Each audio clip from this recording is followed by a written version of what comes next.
Good evening and welcome to the November 8th, 2021 business meeting of the Milford Board of Education. If I could ask everyone to please stand for the Pledge of Allegiance.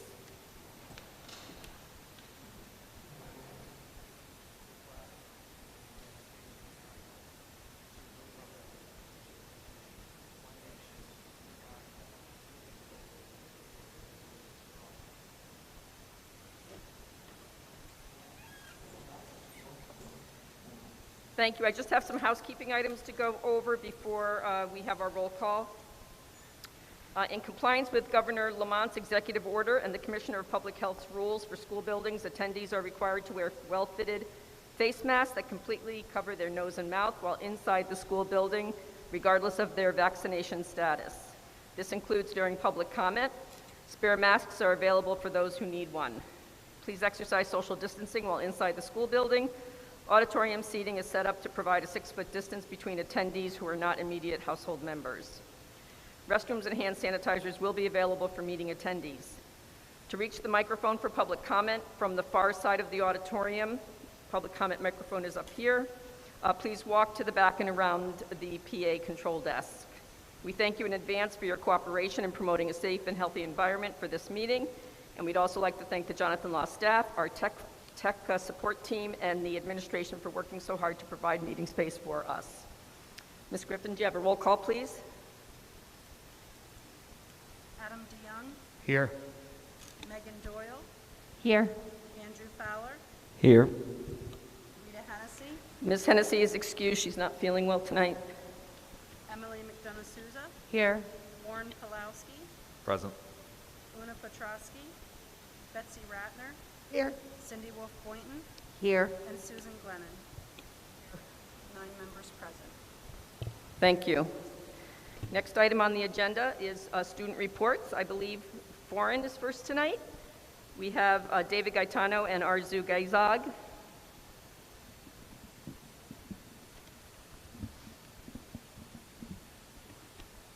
Hello, members of the board. Again, my name is David Gaetano, and tonight I will be representing Foreign High School on my own. Arzu is unfortunately not able to be with us this evening because she is playing in a volleyball SEC match tonight in East Lyme. Even still, I very much appreciate the opportunity to speak with you all about the many exciting events and news happenings at our school. First, I would like to talk about some of the academic happenings at our school over the past few weeks. With the end of the first quarter arriving just this past Friday, students and teachers have been working hard to get last-minute grades finalized. In AP Psychology, for example, students participated in peer-led instruction with presentations and interactive labs throughout the whole week. Physics of the Universe students are continuing to discover the inner workings of plate tectonics, while Phys Ed's Teams classes are working on developing teamwork and collaborative skills by putting together puzzles and working together on projects in class. Another main focus of many of our classes at Foreign recently has been global issues. In Model UN, students have been exploring global issues and UN contributions and solutions, while in Art for Seniors, our students are learning to connect contemporary art with social justice issues with which they feel most attached. Even students in Honors US History are debating real-world issues connected to their curriculum. We are also very excited to announce our recent release of the November edition of the Main Street Mirror this past Monday. Moving on to sports, the Foreign community has been very active recently in their respective sports competitions, with many of our athletes making it to regional playoff matches. I'd also like to congratulate our athletes of the week since our last meeting. We have Nate Hubner on cross country, Tori Matula and Ava Steigbeagle on volleyball, Riley Greneau on swimming, Tori Matula on volleyball, and Courtney Musanti on girls soccer. Additionally, myself and Megan McTeague were awarded with the Fall 2021 Scholar Athlete Awards this last week by the SCC. Our students are also excited for the upcoming Powder Puff season that starts this week. Our girls are ready to practice in the coming weeks to prepare for the awaited game. I'd like to acknowledge our girls soccer team and their recent run of successes with wins against Lyman Hall, West Haven, and Law, playing in an SEC game tonight against Weathersfield. Our girls cross country team is also working hard, coming in 6th place at the SEC championships this past week. Of the 20 teams running, they were one of the smallest in size, but their efforts outpaced many others. This Saturday, the girls will have one more chance to show what they can do at the Class M meet. We're so excited for what our sports teams have to offer in the coming weeks. Now I'd like to share with you some of the recent and exciting foreign spirit in our community over the past few weeks. With a successful Spirit Week, including themes like USA, Pajama, and notably our Pink Out fundraiser for breast cancer awareness, we as a community are showing our pride and pride. I'd also like to share that we had a very successful homecoming 2 weeks ago, with a large portion of our student body in attendance, and Bassett Idris and Caitlin Pitkowski being elected homecoming king and queen respectively. In our other news, we are excited to announce the upcoming Influences on Youth Forum to promote dialogue and provide information regarding physical, social, legal, and emotional influences of illegal substances and social media on our students. We at Forum are taking proactive steps in prioritizing the well-being of our student body. Many seniors are also beginning to look into senior internship opportunities for later this school year. Students will get the chance to work in real-world experience in the field that they choose before graduating from Ford. For Veterans Day, our school is representing our troops well by already holding a Veterans Day poetry contest and participating in the Veterans Day parade this past weekend with our outstanding marching band under the leadership of Ms. Turner. The poetry contest encouraged students to engage with those who sacrificed the freedom we inherit as Americans. The winners were Juan Burgos, Ronan Smith, and Matthew Pernada. They will be able to share their work later this week. And band wasn't the only active music group this past week. Choir and orchestra had their own outdoor performance in the courtyard just a few days ago, performing for the first time in the community since COVID began. That's all I have to share with you guys today. I'd like to thank you all again for inviting me to share some of the highlights from Foreign this past month, and I look forward to updating you all in the future. Thank you for your time. Thank you, David. Next, we have Jackson Waters and Aiden King from Jonathan Law.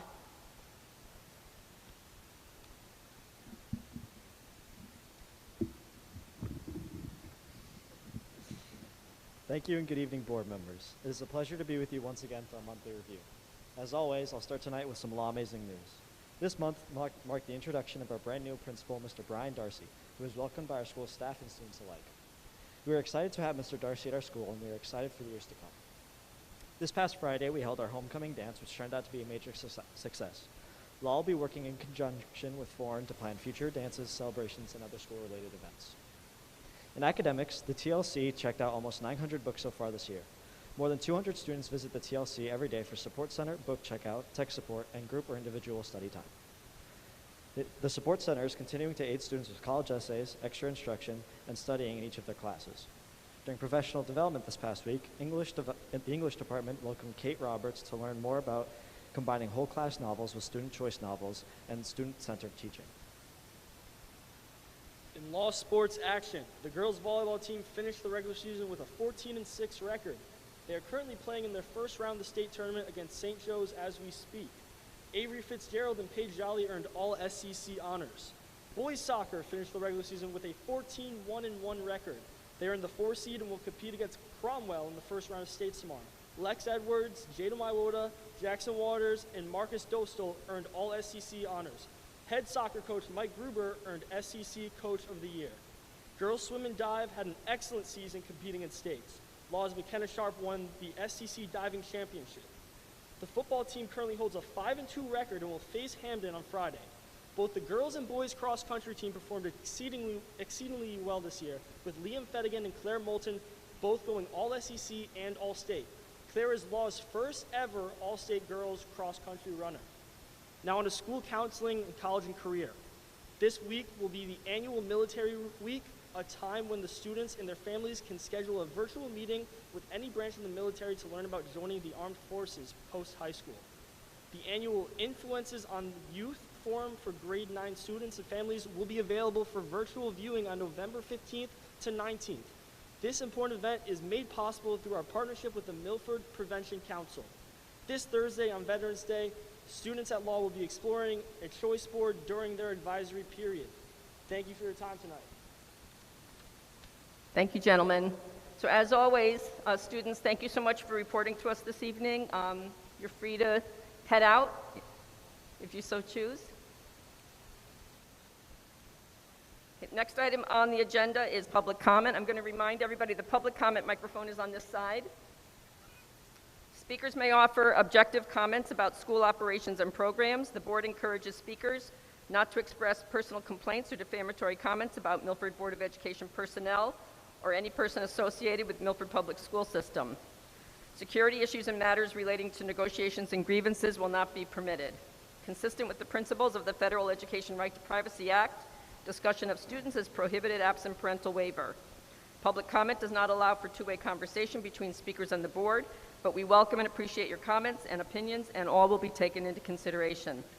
Please note our meetings are televised and live streamed on YouTube. We ask that you state your name and address for the record and limit your comments to 3 minutes. Comments should be addressed to the board and must pertain to the business of the board. We ask that you speak up directly into the microphone. You might have to reposition it. Mr. Fowler is our timekeeper. He will indicate when 15 seconds remain and then time at 3 minutes when we ask that you leave the microphone so the next person can speak. So again, if you're on this side, please remember to walk around the back to get to the microphone over here. So public comment is open. Who would like to address the board this evening?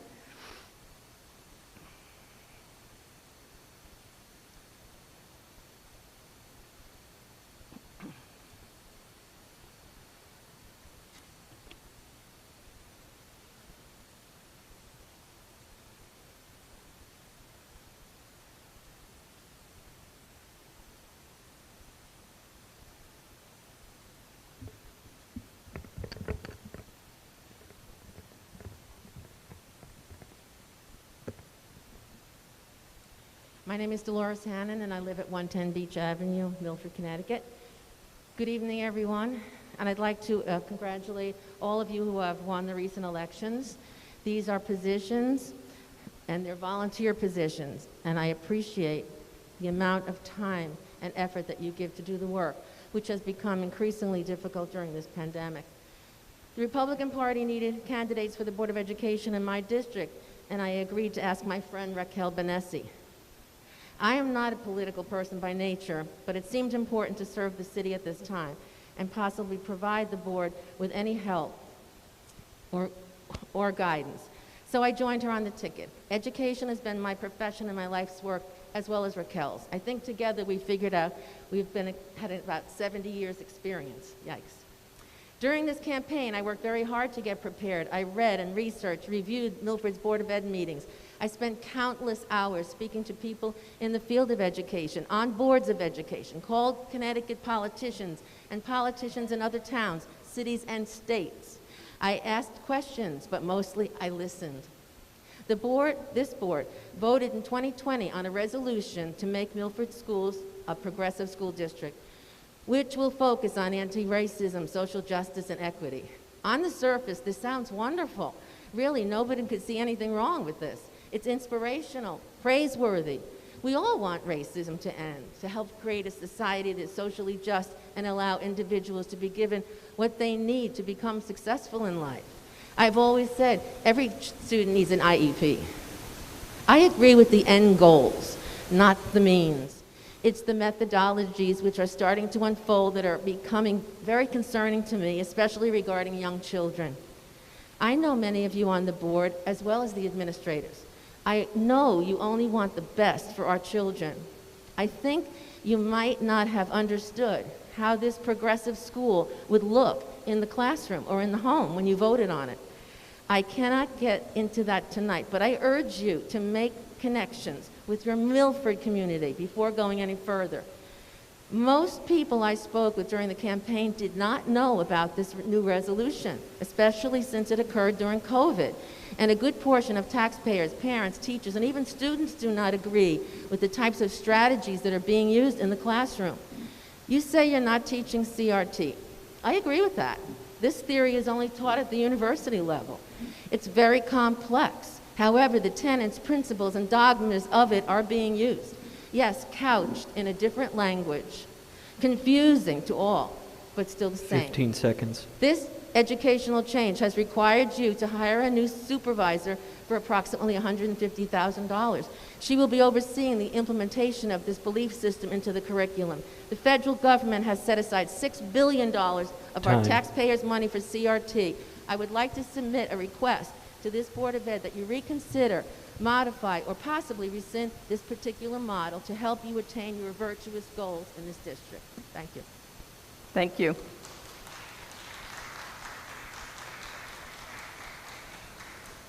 Is there anybody else who'd like to address the board this evening?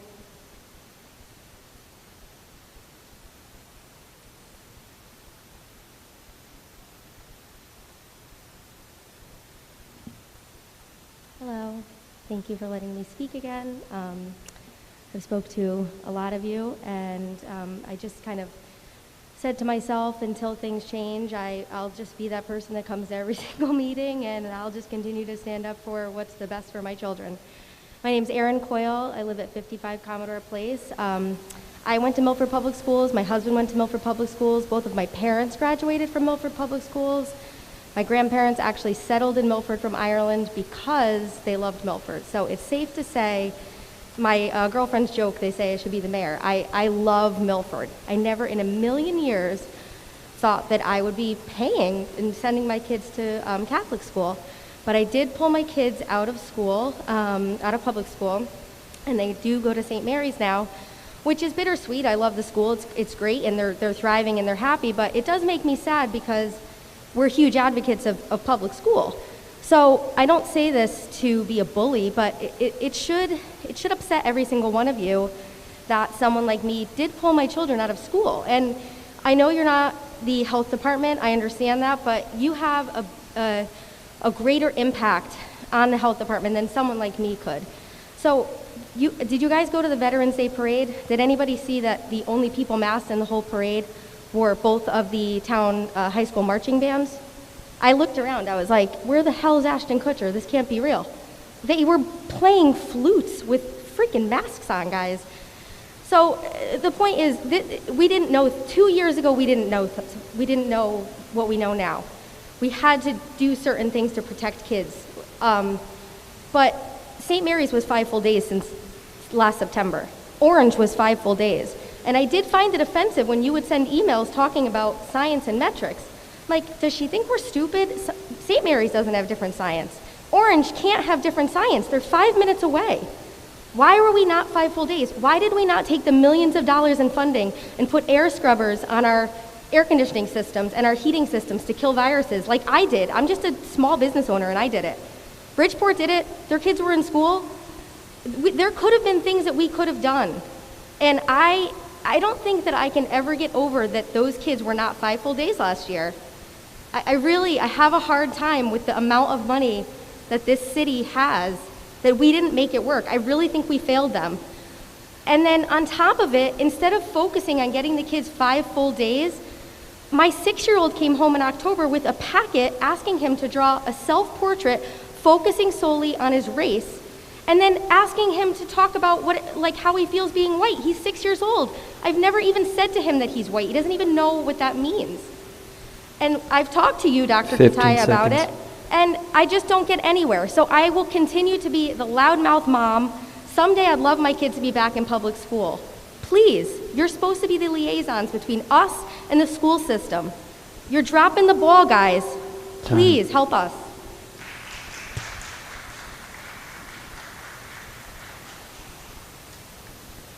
Thank you. Is there anyone else who'd like to address the board this evening?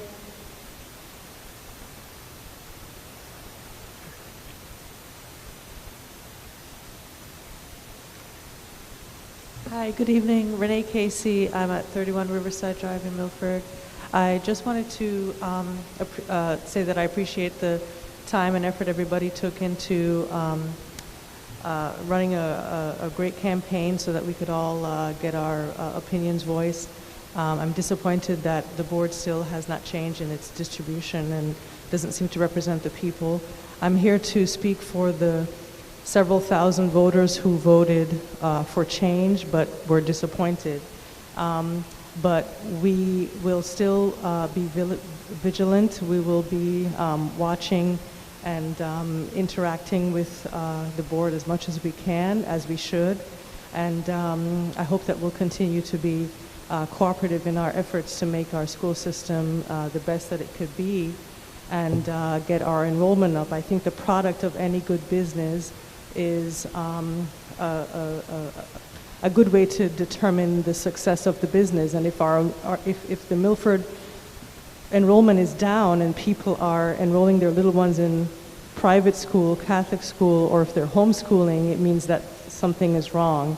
And so while there are many things that are okay, and while there are many things that some parents don't seem to have a concern about, many of us are still concerned about the curriculum and mandates and the way that the board, the way that the board represents the people.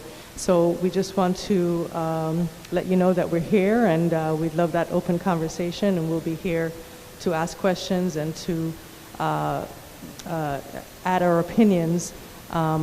It's more important, I think, now that the election is over for us to become involved and be aware of what's going on. And I appreciate the opportunity that we can now be in person again and express our concerns. Thanks again for all your hard work. Bye.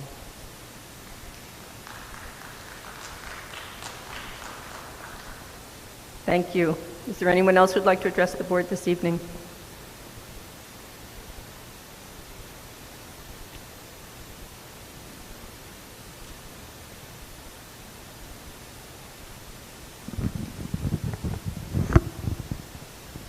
All right. Good evening, everybody. My name is Matt Paterna. I'm a Milford resident and a doctor of chiropractic.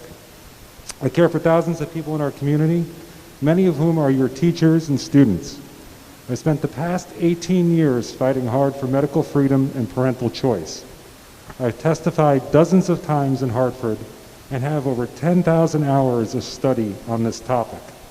So when you see me, expect to hear something about vaccines. So with the emergency authorization of COVID-19 vaccine for 5 to 11-year-olds now in effect, we are one step closer to seeing a statewide mandate. When it comes to the safety of our children, I speak for thousands of local parents who will not allow these shots into their children. So here are some questions about mandated vaccines that are important for us to understand and answer. Like, are there any known side effects for these vaccines? Yes. Is one of those side effects death? Yes. Do 13,000 doctors and scientists in this country have serious concerns about the safety and efficacy of these vaccines? Yes. Are vaccine manufacturers free from liability and cannot be sued if you are injured by a vaccine? Yes. Has our government paid out close to $5 billion in damages since 1986 for its previous vaccines? Yes.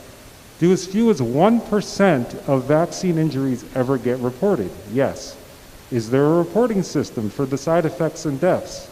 Yes. It is called VAERS, and to date, there have been more than 120,000 serious injuries reported for the COVID vaccine and over 17,000 reports of death related to the COVID vaccine since December 2020. Not my opinion, these are facts. If the COVID vaccine is safe and effective, what long-term studies are they referring to? Did they skip the test to see if these vaccines cause cancer, mutations, tumors, or infertility? Yes, they did. Has the FDA ever approved a drug or product that were later to be found ineffective, dangerous, or deadly? Yes, they have. Can vaccinated people still get the virus? Yes. Can they still spread it? Yes. And are you just as likely to get COVID from a vaccinated person versus an unvaccinated person? Yes. If vaccines reduce symptoms, wouldn't the vaccinated student with COVID showing fewer symptoms be more dangerous to sit next to? You can answer that. There are only a few questions that need to be, these are some of the questions that need to be answered. If the answer to any of these questions was yes, isn't it our right as parents to protect our children? I welcome the opportunity to have an information session with the Board of Education or any parents in Milford who wish to have this information. Thank you. By the way, next time, can we use that side? It'd be nice to have a podium and not have to hold things, but that would be more. We'll see what we can do. I appreciate that. Thank you.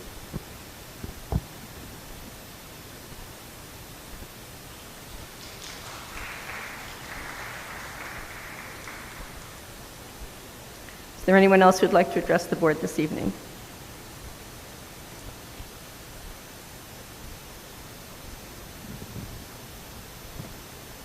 Good evening. My name is Raquel Hernandez Bonesi, 83 Beach Avenue, and I'd like to also congratulate all of you. I guess you have ended up how you started, a total unbalanced Board of Education with zero diversity, but we will continue. I think I'd like to say that while we talk about whether it's CRT or it's not CRT, to me, the proof is what we do in the schools and what we do in the classrooms. I'm holding in my hand a piece of artwork.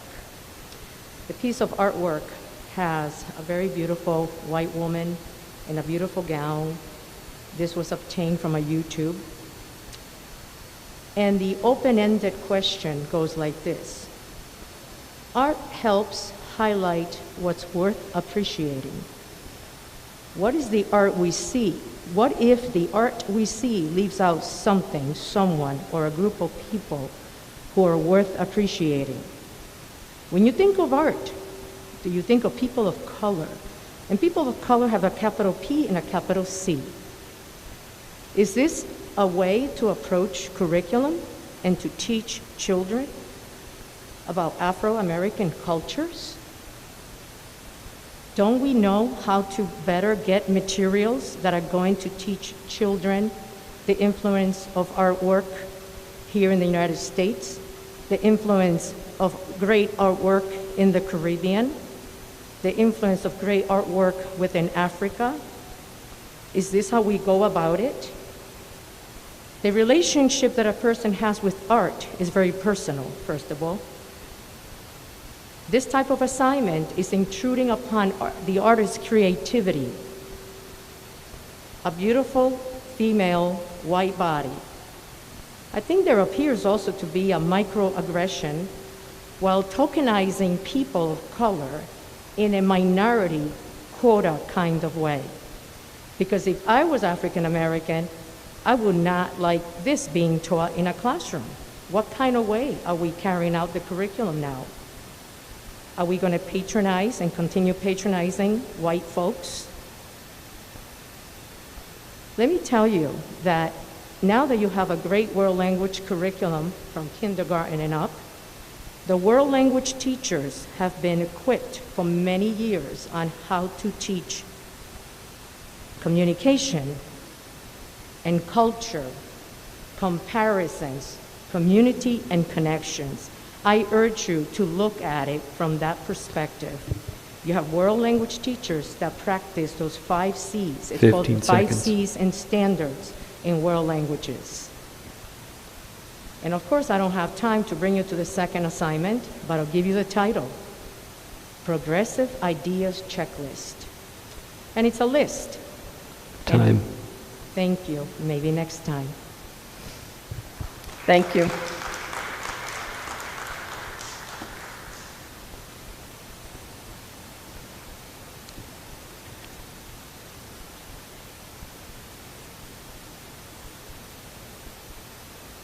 Hi, my name is Nicole O'Neill. I live at 54 Bryan Hill Road. I am a Milford resident. I grew up in Milford my whole life. I graduated out of Foreign. I went to college in Connecticut. My husband and I stayed in Milford because I loved my high school and middle school and grammar school experience. I was very disheartened with COVID and the couple hours, 4 days a week, Wednesdays home, and I looked around at other towns and they were able to go full day. So I enrolled my daughter in a private preschool last year so she could go full day. They held most of the classes outside so that the kids did not need to wear masks. And then when I was contemplating school for this year, I looked into St. Mary's and I decided to go with that because they were 5 full days a week. And my daughter is so happy and thriving there. But then I see pictures of my friends' children at the Milford Public Schools outside for, say, recess, and they're all masked. And it just surprises me the science between the public schools and the private schools. So I wanted to do a little bit of research on the numbers. These numbers are from January 1st, 2020 to November 5th, 2021, and this came off of the CDC website. There are roughly 925,000 people in Connecticut under the age of 18. Our population is 3.6 million, that's roughly. The confirmed COVID cases, 9 and under, are 26,000, and the death is 1, so that is a survival rate of 99.9%. COVID cases 10 to 19 are roughly 44,000, well, exact number, 44,499. These are confirmed cases from the CDC website. There are 4 deaths, ages 10 to 9. So that is a survival rate of 99.99%. I have all of them. I won't bore you with every single one, but all of the survival rates are pretty much 99.9%. So I understand that in Connecticut, we had 7,202 deaths out of confirmed cases of 340,000. That is a survival rate of 99.97%. Out of the 18 and under of almost 1 million people, there is 5 deaths. 5 deaths is absolutely too many, but the percentage of survival is 99.9%. So I am wondering and hoping that within the school system, masks will slowly, well, no, yesterday, wish they were yesterday, taken off the poor kids. 15 because it's seconds. obvious that kids are not dying from it.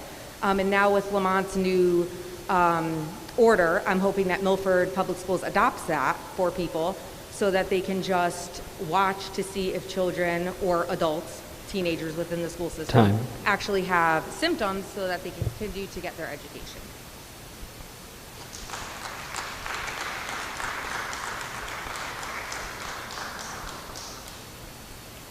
Thank you. Is there anyone else who'd like to address the board this evening?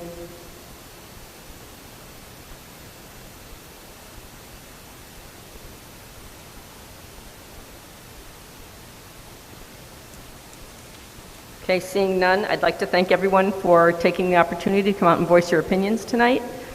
And as I said earlier, we do take into consideration all opinions. With that, we'll move on to the next agenda item. Chair's report. Tonight is Mr. Pulowski's last meeting.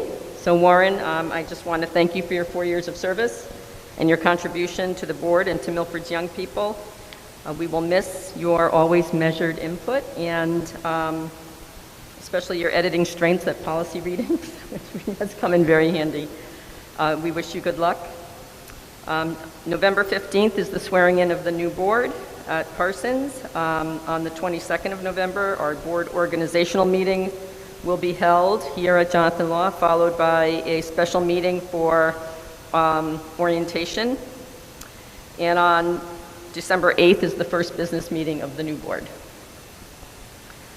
Are there any liaison reports tonight?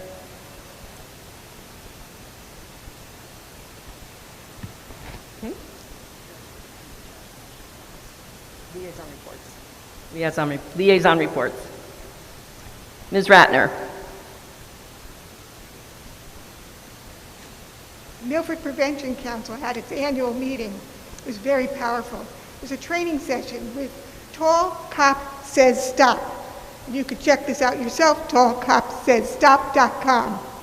It was a real eye-opener for most of us.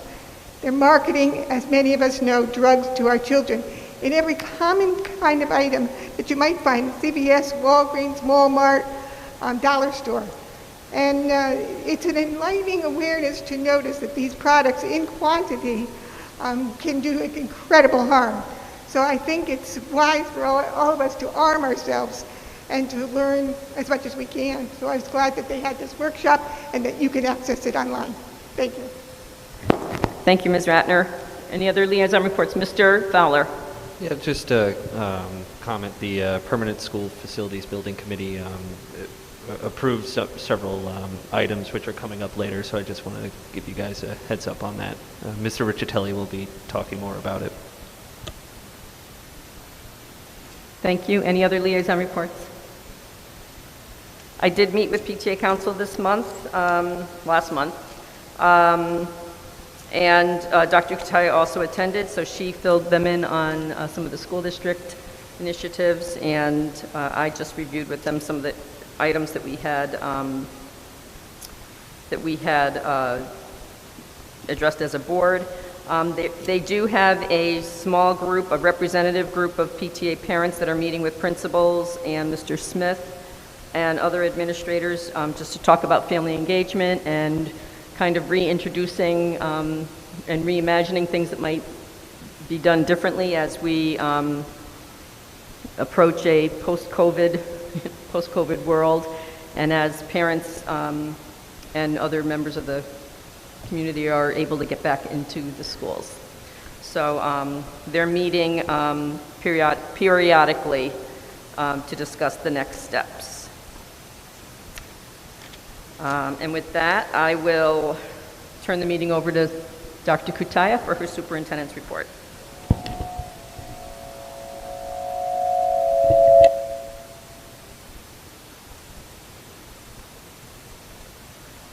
Trying to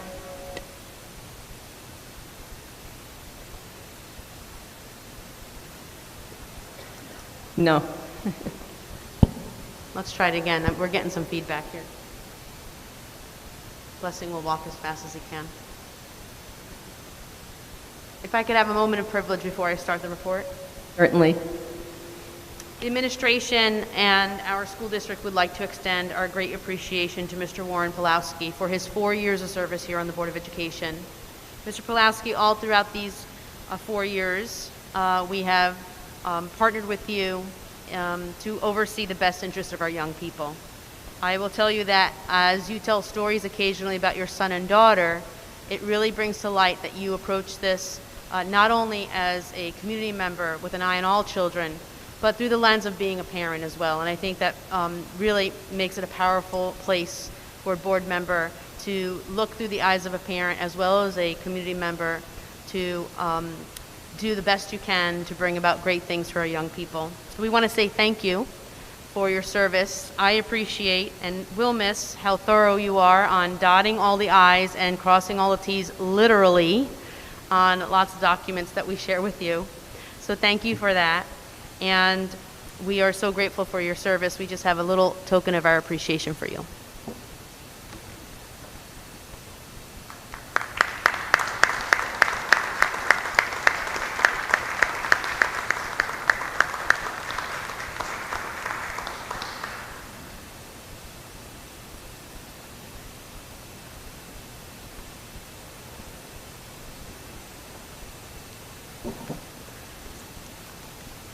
Board of Education members, we annually update you and the community on our graduation statistics and some achievement results. And we have that as a combined presentation for you this evening, and will be led for you by Dr. Fedigan, and members of our administrative team in the instructional department is with us as well.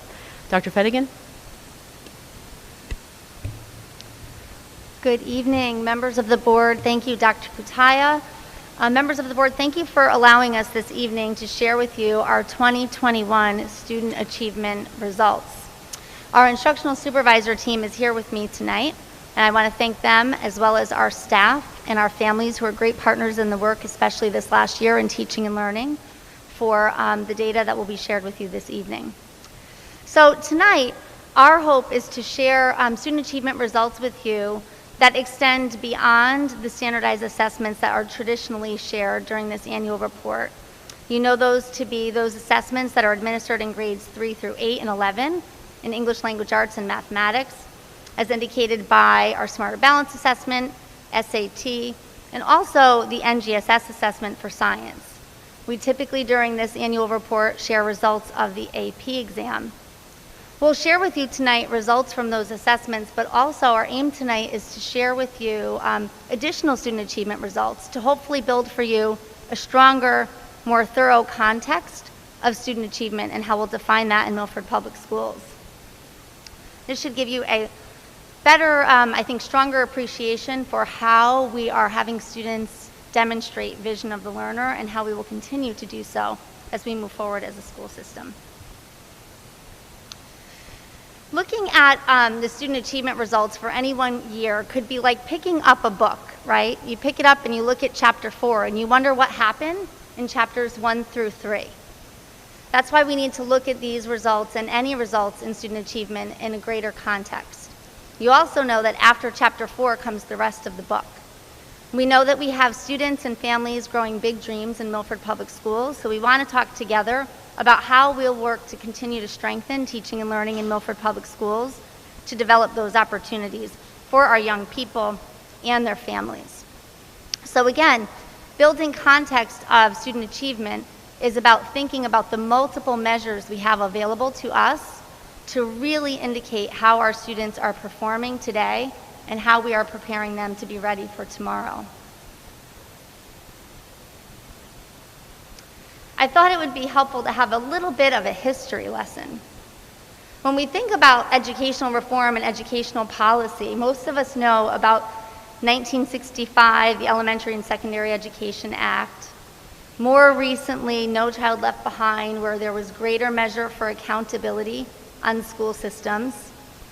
Somewhere in the middle of 2002 and 2015, about 2010, we had the adoption of the Common Core State Standards, and everybody remembers that, and the dialogue around that.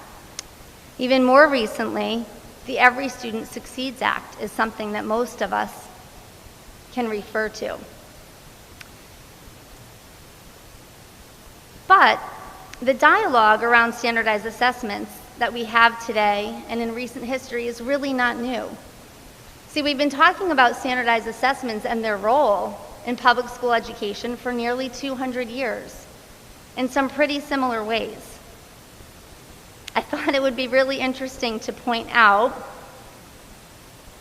we were talking about college entrance exams similar to College Board as early as 1890, and how our testing methods have matured at the turn of the century in 1900. You can see how the history has unfolded. New standards in education, can you believe that? Not those from 2010, Common Core State Standards, but those way back from 1908 to 1916. Talking about how the standardized testing was becoming more comprehensive and varied shortly after the passing of the 1900s. And you can see, for some time, we've even discussed the risks of overuse of standardized testing back in 1922. It seems as if computers were new to testing, but actually in 1935, standardization got a boost from computerization. Multiple states adopting similar assessments with the Iowas. I remember I took those as a young kid at Simon Lake. And the modern era of standardized testing, really thinking that it began in 1958. 1965, there was some dialogue around the overuse and conflation of achievement testing. Standardized testing became the measure for all things in the early 2000s. So I thought this was just an interesting little history lesson for the role of standardized assessments. For about the last 200 years, some of the dialogue has remained somewhat constant, not just here in Milford, right, but across the state and across the nation. And even looking at the results from the assessments once No Child Left Behind was named for having schools think about compliance and achieving adequate yearly progress, even then schools throughout the country were roughly sitting at 40% to 50% of those schools that were actually making adequate yearly progress. So we can see in looking at this brief history lesson that we're going to have to do something transformationally different to get different results. And we recognize that here, of course, in Milford.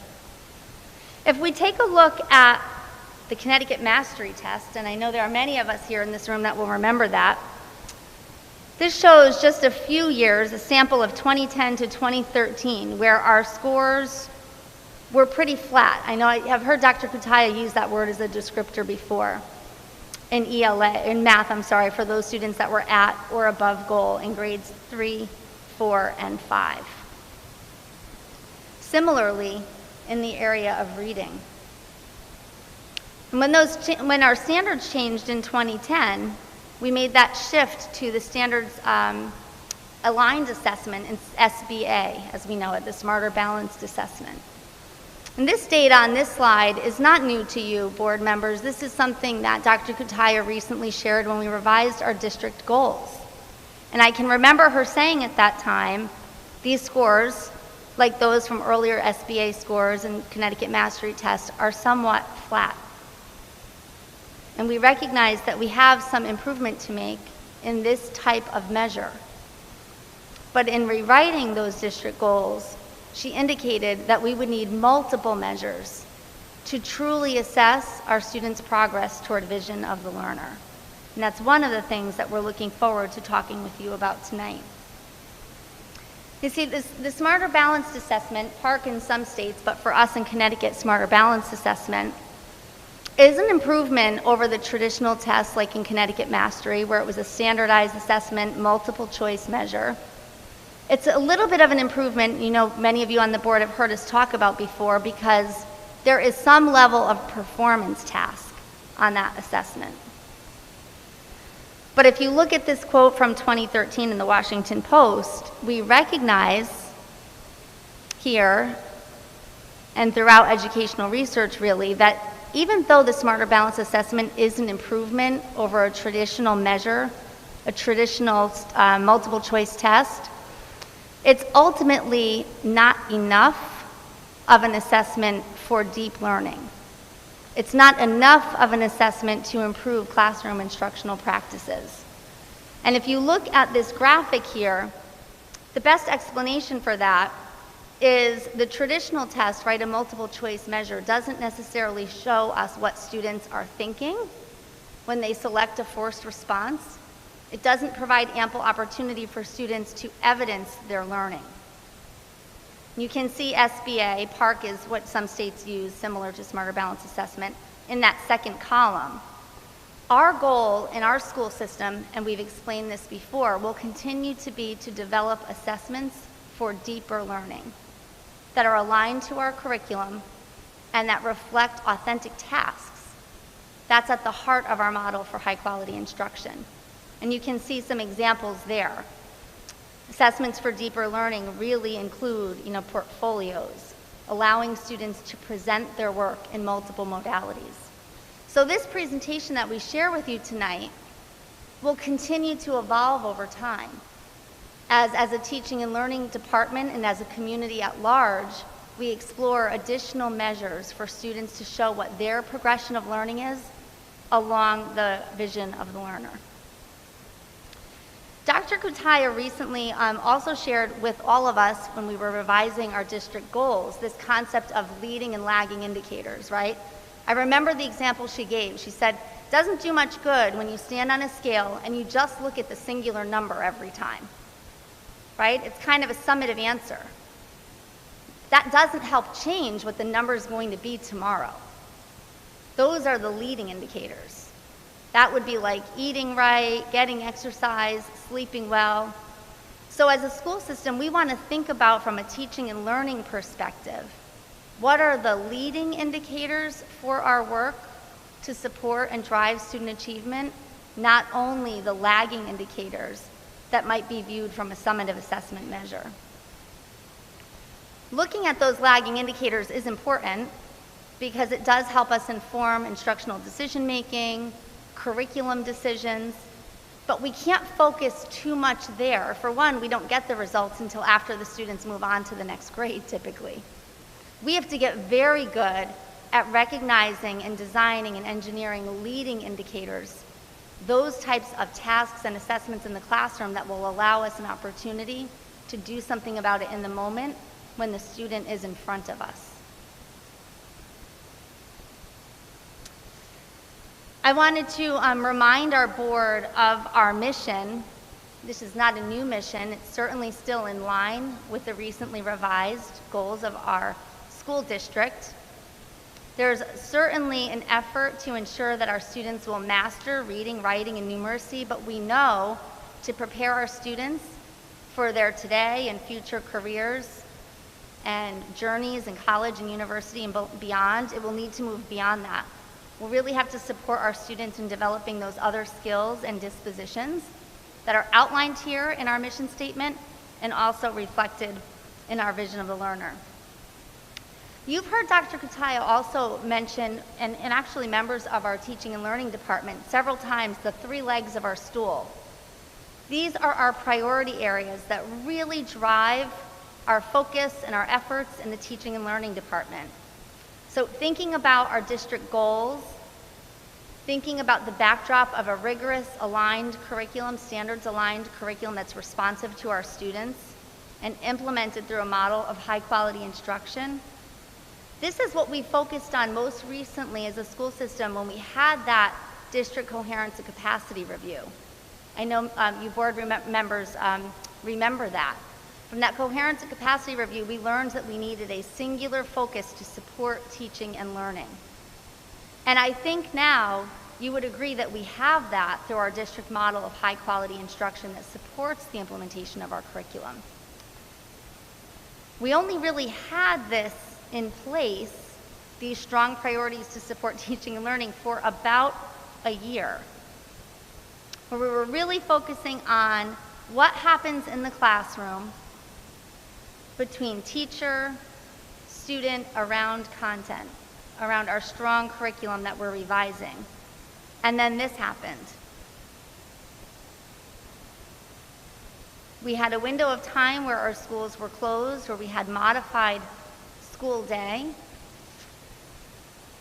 We had students that were in school for different amounts of time that were not only the result of school system offering, but also family decisions. And we even had, at the state and national level, conversation about summative assessments and would these standardized measures be optional? For example, will colleges be test optional this year and beyond? We had students we were partnering with families for educating students at home, and students even that were testing, taking the standardized assessment remotely from home, being proctored by families. It was a challenging year for families as well as our staff and certainly our students. We developed a continuum for interactive instruction. And the state indicated that our students, again, would not be, although the year before had waived the standardized assessment measure, that this past school year it would not be waived. So we would have our students who were in-person learners test in person, and some returning for in-person administration.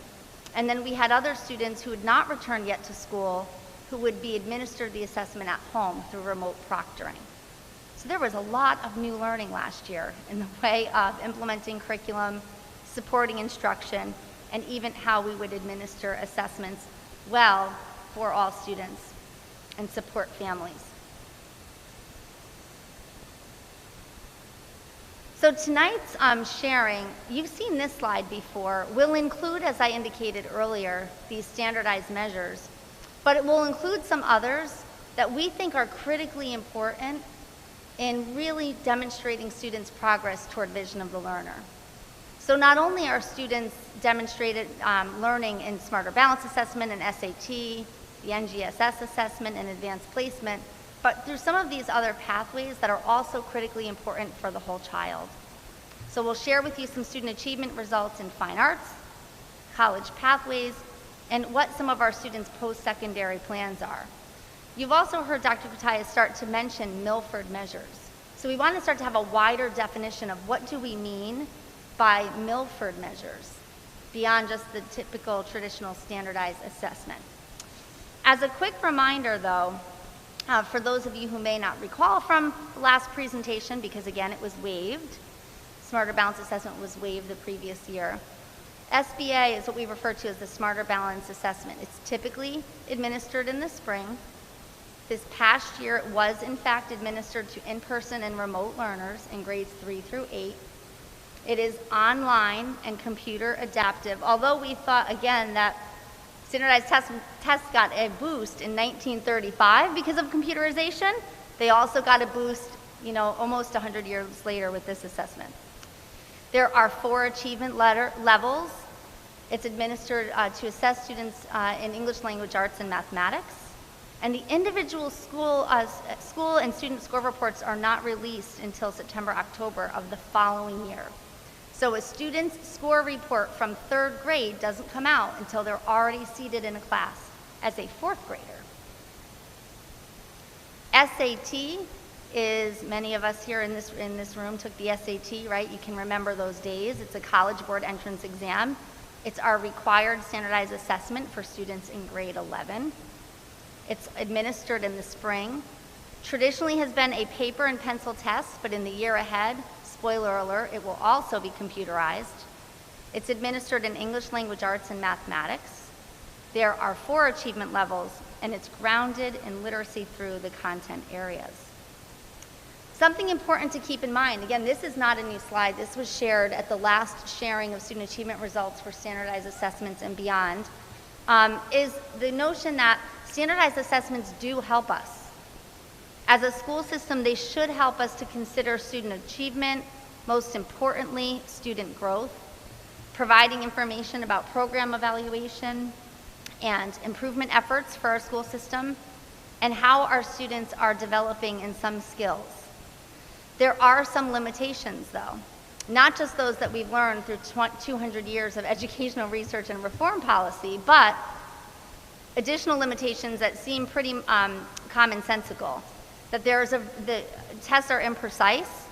They provide only partial evidence, right? Just what the student is answering in that moment. And in this past year, there's certainly an important consideration that there was a lot of variability of how students were instructed and even how they were administered the assessment.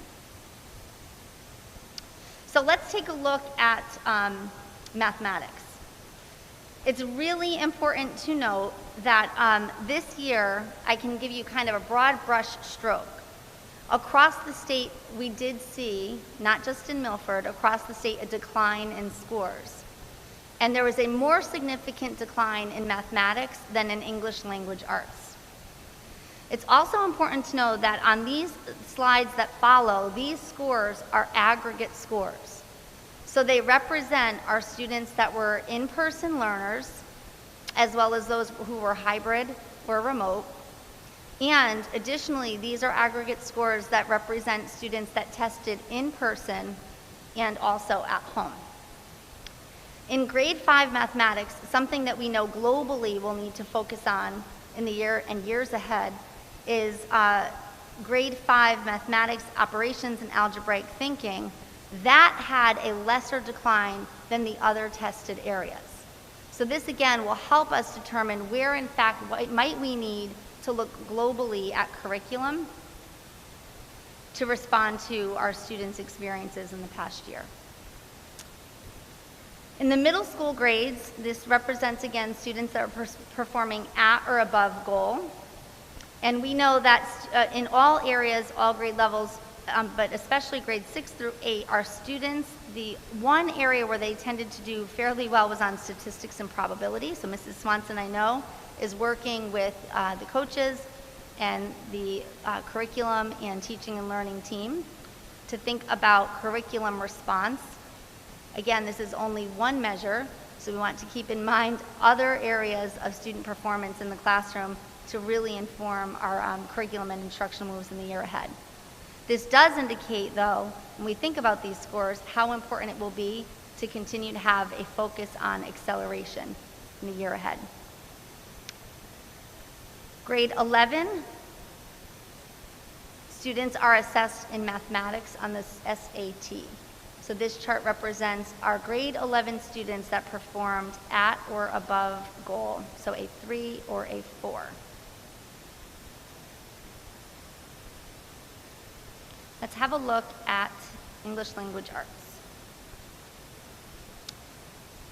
Here we can see the the percent of students who were performing at or above goal in grades 3, 4, and 5. It's so important to note that on this particular assessment, our grades 3 and 4 students were new to the SBA. Even our 4th grade students, because they hadn't taken it the year before. This shows the importance, again, of thinking about acceleration, in particular how we focus on, Dr. Pataya just mentioned today, let's really take a look at our grade 2 students. They aren't assessed yet on an SBA, but we know we have some work to do in the area of acceleration to support some unfinished learning. One of the things we're going to focus on in response to that is ensuring that we have a strong core block for literacy instruction, which will be 90 minutes now for our K-2 students. We have instructional coaches that are working with teachers to support students in the classroom in relation to individual student needs that are observed, because that gets us to a finer grain detail than, for example, this report. And an area for focus with our students in the upper grades in grade 5 will be on research, evidence, and elaboration. Here we can have a look at our grades 6 through 8 scores. We're seeing similar trends in 6 through 8 as we did in both elementary STEM and literacy. As we support our students this year, we have to think about some instructional shifts that we're going to make, and Ms. Harris would be able to talk to us about, and I'm sure in an upcoming instructional highlight, our shift to the workshop model to support not only the whole group, but many small group instruction and individual conferring for our students. Our grade 8 area of focus will likely include some work on organization and purpose to support student writing, especially as they transition up to the high school. You can have a look here at performance for our students. Took a slight dip in SAT this past year of students that were at or above goal from where we were pretty consistently in years prior to the pandemic. So for science, science is assessed on the NGSS, the Next Generation Science Standards Assessment. It's administered in the spring, in person, was administered this past year also to remote learners in grades 5, 8, and 11 online, a similar achievement level scored at 1 through 4. It's assessing science content and individual practices, and again, we receive these scores in the fall after the students transition to the next grade. Here we can see our students in grades 5, 8, and 11, and holistically the performance results of these students. It's really important to know that due to the shortened days, our students had last year some limited hands-on experiences, and our STEM labs, while we're thrilled that they're open this year, they were not open last year. So there were significant shifts made in the curriculum due to COVID restrictions last year. And our STEM educators, actually, if you recall, were redeployed to support classroom cohorts at the elementary level. So it was a very different science experience for many of our students in this past year. Our grade 11 students experienced the first year, though, in the new revised curriculum. So we do see a nice jump from 2019 to 2021, and we know that our students are responding well to the curriculum shifts that are aligned to the standards. Now let's take a quick shift over to AP. AP is a different kind of assessment. It's administered through a program run by College Board. They are the makers also of the SAT. This allows our students to take courses during high school, which can provide them with an opportunity to earn college credit before they enter college, so we can appreciate some cost savings for them there. We offer and are very proud to offer through our budget a wide array of AP courses and exams available to our students across STEM, humanities, student development and wellness, and fine arts areas.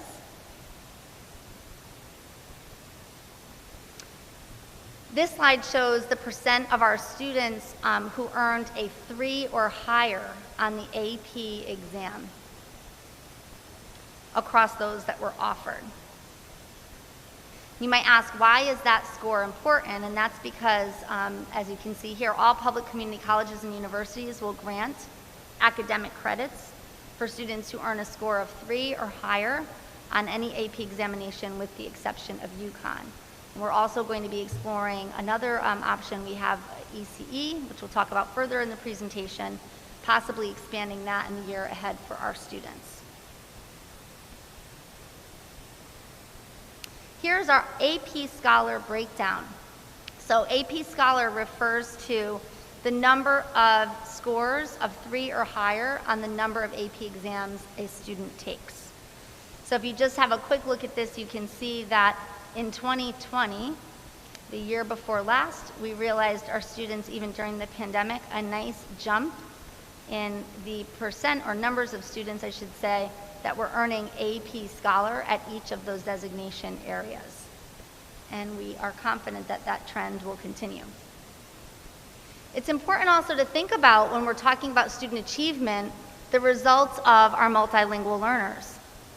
So in this case, something to note, in 2019-2020, pre-pandemic, we were exiting a number of students, a greater number of students, based on their performance on the Loss Links assessment. That's a state assessment that measures multilingual learners' English proficiency. So there is some really good news there. We do recognize that our students who speak languages other than English, who may have not been as available to learn because of the reduced time in school or for other factors, they were not in school as much last year due to the instructional models, that mattered, right? That when kids are in school, and I was just talking to Ajit Galaprkrishnan from the state today, and he said, Amy, when kids are in school, it matters. Time in our classrooms matter, and we see that realized here. So fine and performing arts, and I know that we're so thrilled that our students are back and performing again. Thank you to Mrs. Paris for making that happen in these past few weeks. It's really important to recognize that we have students who are achieving beyond the reading, writing, mathematics, and science domains. We have students that are awaiting national ensemble results because of their performance in chorus, band, and strings. We have national students for band and choir that will be recognized from National Association Music Education for their participation, and we are very, very proud of them. We have students who are receiving recognition for their artistic abilities, receiving Scholastic Gold Key Awards and Silver Key Awards, and Hartford Art School Art of Promise Awards. And you can imagine how the creativity shines for our students. And many of these students are going off to explore careers in the fields of art and are studying art at the post-secondary level. We have students who are continuing their study of music. We have 9 students that are marching in collegiate level events, for example, at UConn, Merrimack, and New Haven in just this past year. We can share with you some additional measures. I mentioned earlier that we have students who take ECE courses, which are early college experiences, and we are looking to expand these in the year ahead quite possibly. We offer a number of, through UConn, early college experiences. Here are just a few. Beyond the ECE credits, we have other university-level courses that are offered in our high schools. These courses are affiliated through Housatonic, and you can see that they extend a variety of teaching and learning departments, from early childhood to mathematics and science, business, and history. This is an area where we know that we can improve and actually expand and offer more to our students in the year and years ahead. The area of our pathways and capstone, which provide an opportunity for our students to really engage in authentic learning experiences and to demonstrate their learning through varied pathways. In this past year, we had 2 students complete business capstone, 11 computer science, and 1 student earned a Connecticut certificate for global engagement. But this, again, is something we talked to the board about last spring, expanding the pathways. I know that's been a focus area and goal of the board, and so we will continue to be looking into that as we develop curriculum and instructional experiences for our students.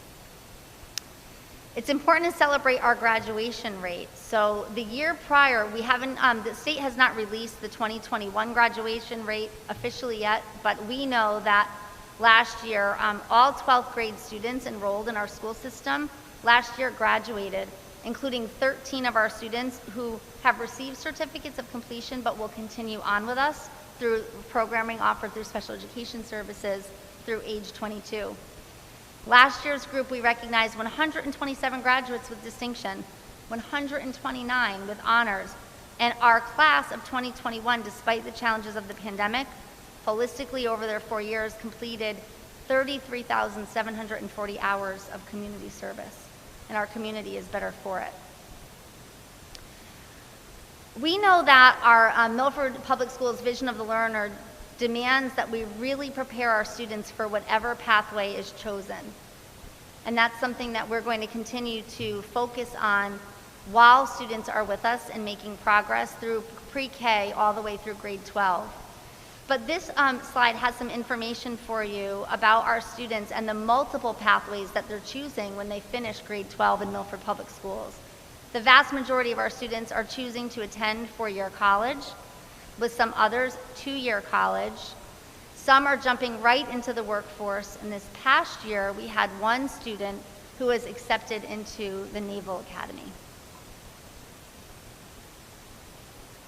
It's important to celebrate our students who did earn the recognition of being accepted into top-tier schools. So this is some information from Law and Foreign, our class of 2021 combined. And those students who, according to the Peterson Guide, were accepted into the most difficult and very difficult universities. And as we know, just because students are accepted does not mean they've attended. That's really a personal decision for families that's complicated, I'm sure, and has to do with finances and a student's desire to actually attend that school after they visited and how far away they want to go from home, etc. If you look at the numbers, don't be confused that were 217 accepted applications from 117 students that applied to schools at those levels, but some of those students were likely admitted into more than one of those most difficult or very difficult schools. This is certainly not an exhaustive list, but this slide, and recently Mrs. Benetti shared through the press, a press release of our students that were, again, accepted and now attending colleges and universities at these top-tier schools and many others. There is so much to be proud of for all of our students, regardless of the pathways they choose. The fact that their hard work after all of their years in Milford Public Schools has prepared them for these decisions. So a quick flash forward to looking ahead. If we were going to look through a crystal ball and say, well, where's our focus going to be as we move hopefully out of a pandemic, which, by the way, we have to remember we're still in. We want to make sure we're thinking about how do we transform some parts of teaching and learning. What do we need to focus on still, and what do we maybe need to look at differently? And so you're going to continue to hear us talk about Milford measures, which Dr. Kutaya has indicated when we were drafting our district goals. In this area, we've started to work with a pretty large district coalition called the Blueprint Design Team, and they're working to develop a very common and shared set of indicators at each grade level band, pre-K 2, 3, 5, 6, 8, 9, 12, so that we'll know how are our students making progress toward vision of the learner. We can't wait for us to have that conversation about kids in high school. So we have a vision of the learner, and we can't be thinking of that only about our graduates or those kids that are soon to graduate.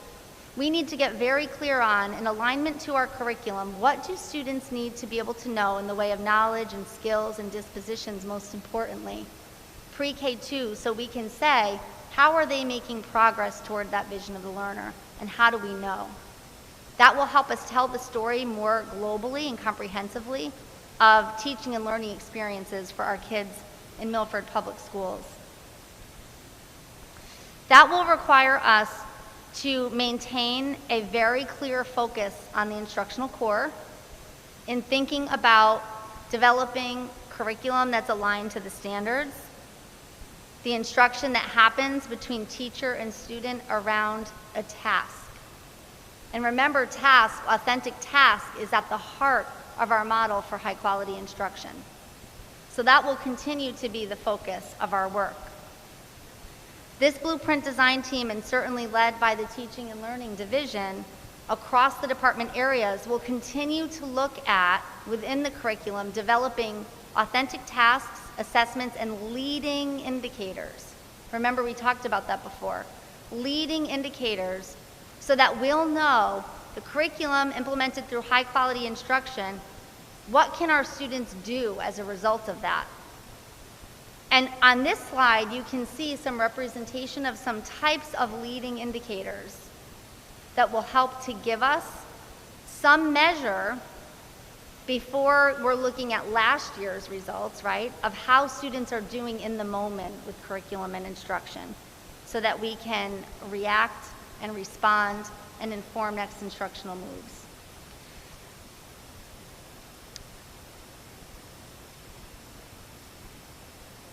These efforts will support our board's recent authoring of these commitments.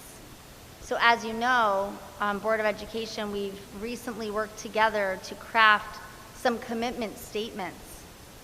And these commitment statements will require us to think differently about Milford measures and to think differently about the values of what we want students to know and be able to do and how we focus on measuring those things. We'll be doing that again through HQI, thinking about our work in professional learning to engineer a system so that all of our staff has experiences with high quality instruction in their departments with learners of all ages, supporting our curriculum that's rooted in that, and making sure that all of our efforts are aimed toward that vision of the learner. And again, you know, just as a reminder that the vision of the learner is really a pre-K-12 focus guiding resource for our school system. That those elements of scholarship, personal development, citizenship, creativity, and innovation are equally important and interrelated. And it's through those competencies that we will work to make sure our students are ready for whatever pathway is chosen. And so that wraps up and concludes our sharing of student achievement results. Hopefully it was a comprehensive and in-context view for you, and we're happy to take any questions.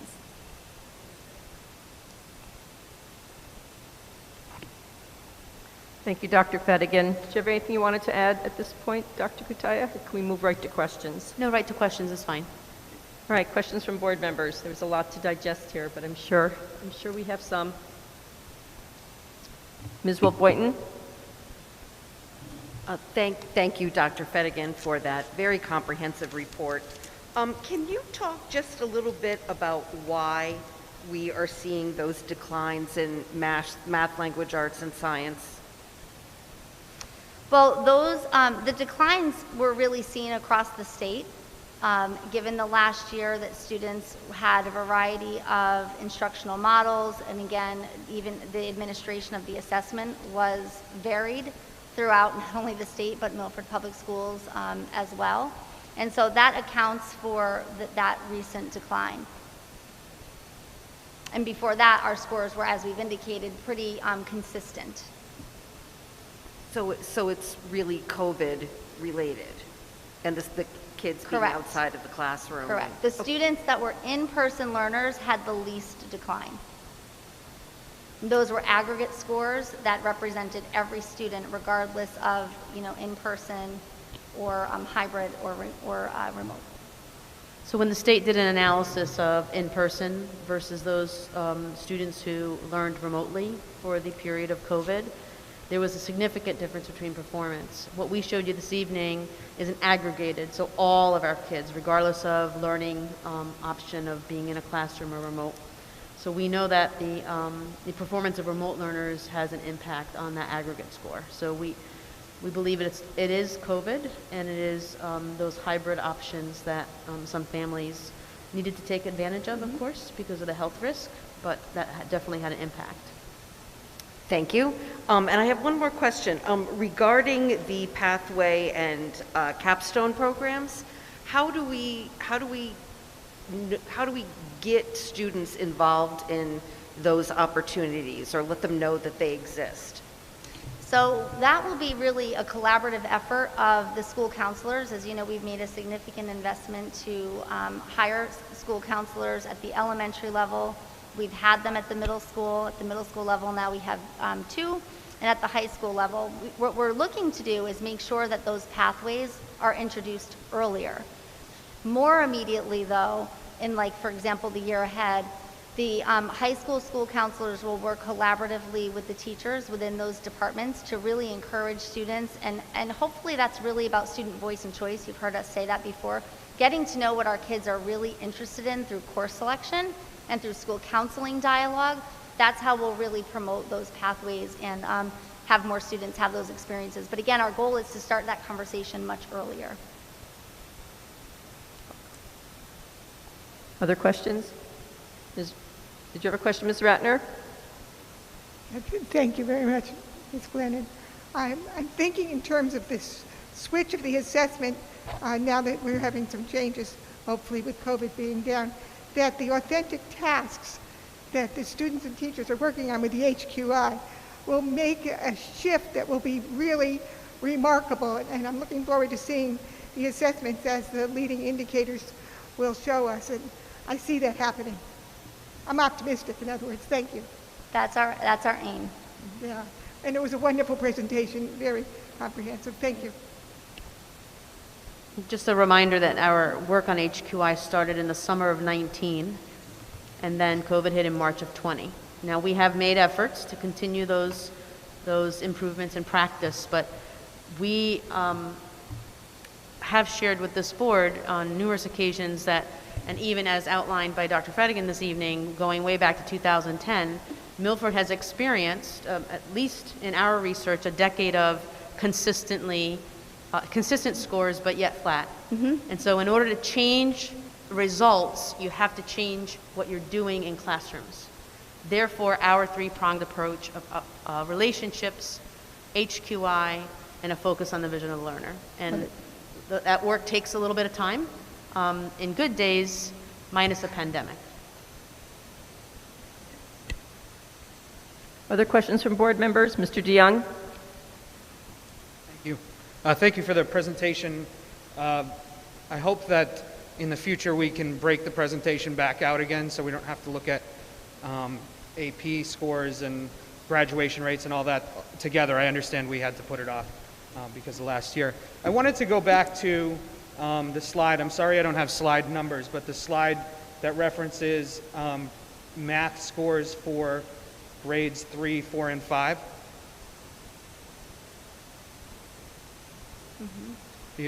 I just want to make sure you know which one I'm looking at. Okay. So just a clarifying question first. At, above, goal. Is goal the same as grade level, or is that different? At is the grade level. So at grade level, and then what would be considered above goal? Well, each of those, the levels 1, 2, and 3, at goal, above goal, has a different cut score, and that's information that we can share out with the board update if you'd like. Okay. That's also included in the CSDE individual student reports. Okay. That so that families receive. I think that would be helpful. Excuse me. And that I know we should look at 2021 and 2019, but I wanted to just talk about 2018 because there's no COVID issues there, and it actually seems relatively consistent across the 3 years. That third grade, there's a slight fall off to fourth grade, and then a pretty significant fall off to fifth grade. And I'm wondering what you attribute that to and what's being done, to combat that. The third grade math is really, I'm sure you can remember being a third grade math student yourself, right? There's some big math that happens in third grade. Think about multiplication tables. This dip in third grade math, I heard Dr. Kutaya just reference that a few moments ago, is not new. That's not new. You mean fifth grade? I thought you said third to fifth grade, right? The dip from third to fifth grade? Right. Yeah, okay. And so what we're going to have to do is to really transform math instruction. And so we're in the process now of curriculum. We've just implemented or just written new curriculum maps for third grade that will have a greater focus on problem solving and multiple step problem solving and performance through authentic tasks other than just rote skill. That was really how math was traditionally taught before, through operations. And so that's some of that is why you're seeing that dip there. And we are sure with curriculum revision, and Dr. Nobley can speak to that a bit more if you'd like, we are going to see a shift there. Okay, Dr. so Noble, it is would you add anything with regard to the curriculum maps and the revised shift in grades 3 through 5 at what we'll be doing in response to these scores with regard to curriculum? No, come on up. I would just underscore what Dr. Fettigan said. So we have just this year implemented new curriculum in grades 3 through 5 in accordance with our curriculum revision calendar. So that includes new implementation guides and resources, which we aligned obviously to our model of high quality instruction and some of our other district priorities. And then our instructional coaches are supporting the implementation of that at our elementary schools as well as myself. So we're hoping and confident that, and then next year our plan is to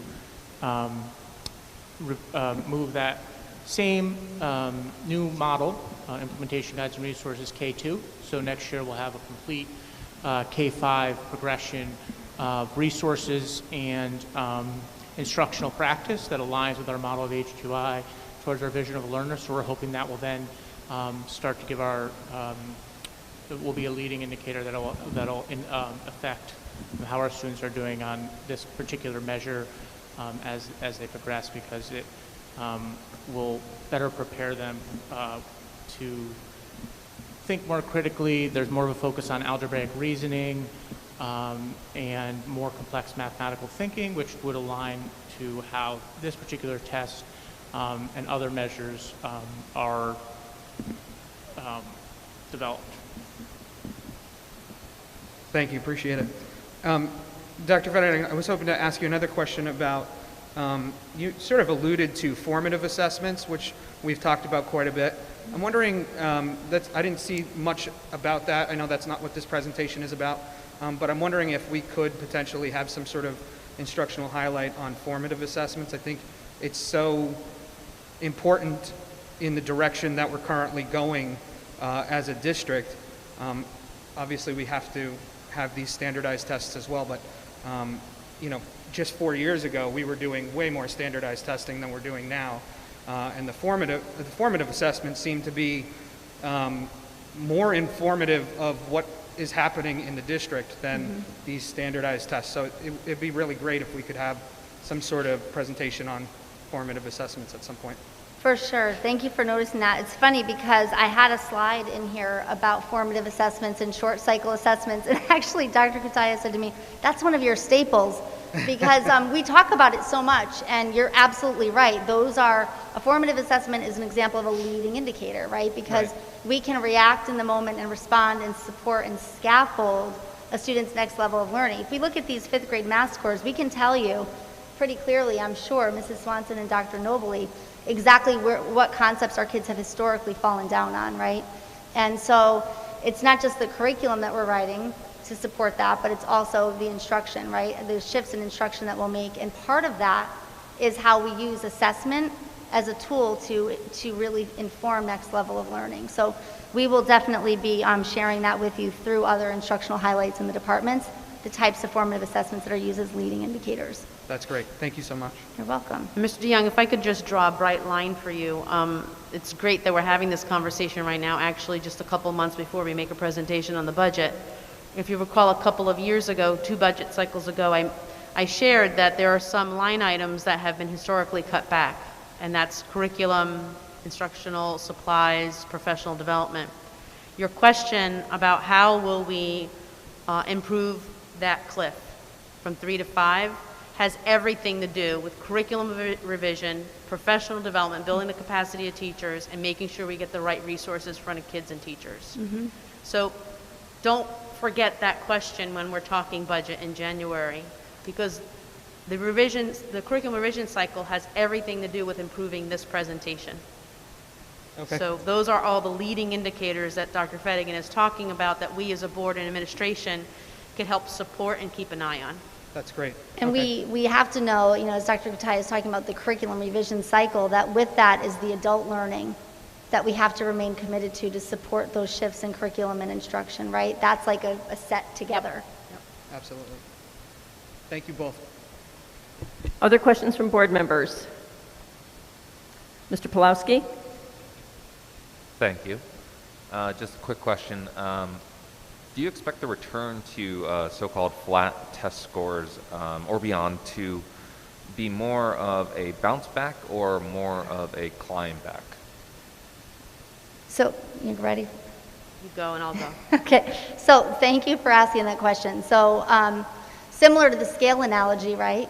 You don't often step on the next day and see the number that you want so quickly without the proper interventions and change and all of the other behaviors. So, Dr. Kutsaya said before, in a good year, well, we know that there's been a challenge for students and families and our staff.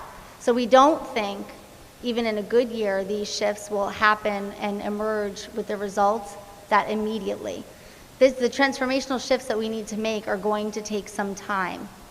So I don't think that next year when we come forward, we're going to see a dramatic rise in these standardized measures, but I am confident that we will have more articulated formative assessments and leading indicators and multiple measures that suggest our students' learning progression across the vision of the learner. And in time, doing all of those other things right will produce the lagging indicators that we're looking for. Dr. Kataya, what would you add to that? So based on the crystal ball analysis, right? We've been talking about the crystal ball of COVID being a little off. So here's my my worry, and I'll say it out loud here in public, in that I think our older grades might be okay because kids have been quote unquote studenting longer. And I just learned that verb from a workshop last week. So I think that there's a bounce back effect, potentially, maybe, with older kids. My greatest worry is our elementary results, I think, will suffer a couple of more years, actually. If you consider our current second graders, last time they were in quote-unquote normal school was spring of kindergarten. And in all of my years as an educator, I've always said that it's really, really important that our first graders leave with solid foundational skills. Otherwise, you spend the rest of their educational career catching up. That was ever before COVID happened. With my elementary background, I've always known that you have to have a solid foundation of social emotional, being able to work with other students, problem solving, an opportunity for risk taking, critical thinking. Then you have to have some number sense and pre-algebraic thinking opportunities in mathematics. And in literacy, have a really solid understanding of word and comprehension and some analysis of language and grammar. So if you're leaving first grade with that nice solid foundation, we can continue to build on that solidly. My worry is that we will potentially could see some rocky scores with our third and fourth graders coming up, and even maybe for a couple of years because of the pipeline of kiddos coming in from K1, 2 into 3, 4, 5. We're having a lot of dialogue about how to approach our current little people and how to provide an accelerated opportunity to close that gap. But there's more to come on that. We're still studying and understanding impact. It's not as some people would think. You know, I think a year ago we resisted the learning loss phrase. I refused to say that out loud. So I would not call it a learning loss, but there will be experiences that we'll have to make up for that just didn't happen. So, Mr. Pulowski, there's a potential of a continued dip. So when you say bounce back, I want us to prepare us for a potential dip in maybe the younger grades before we can bounce back. That's my little bit of a worry, if I'm going to speak honestly to that question. But again, that's a guess. And there are assessments that our team has put in place to keep an eye on that and accelerate the learning as best we can. Thank you. Other questions from board members? Ms. Petrosky?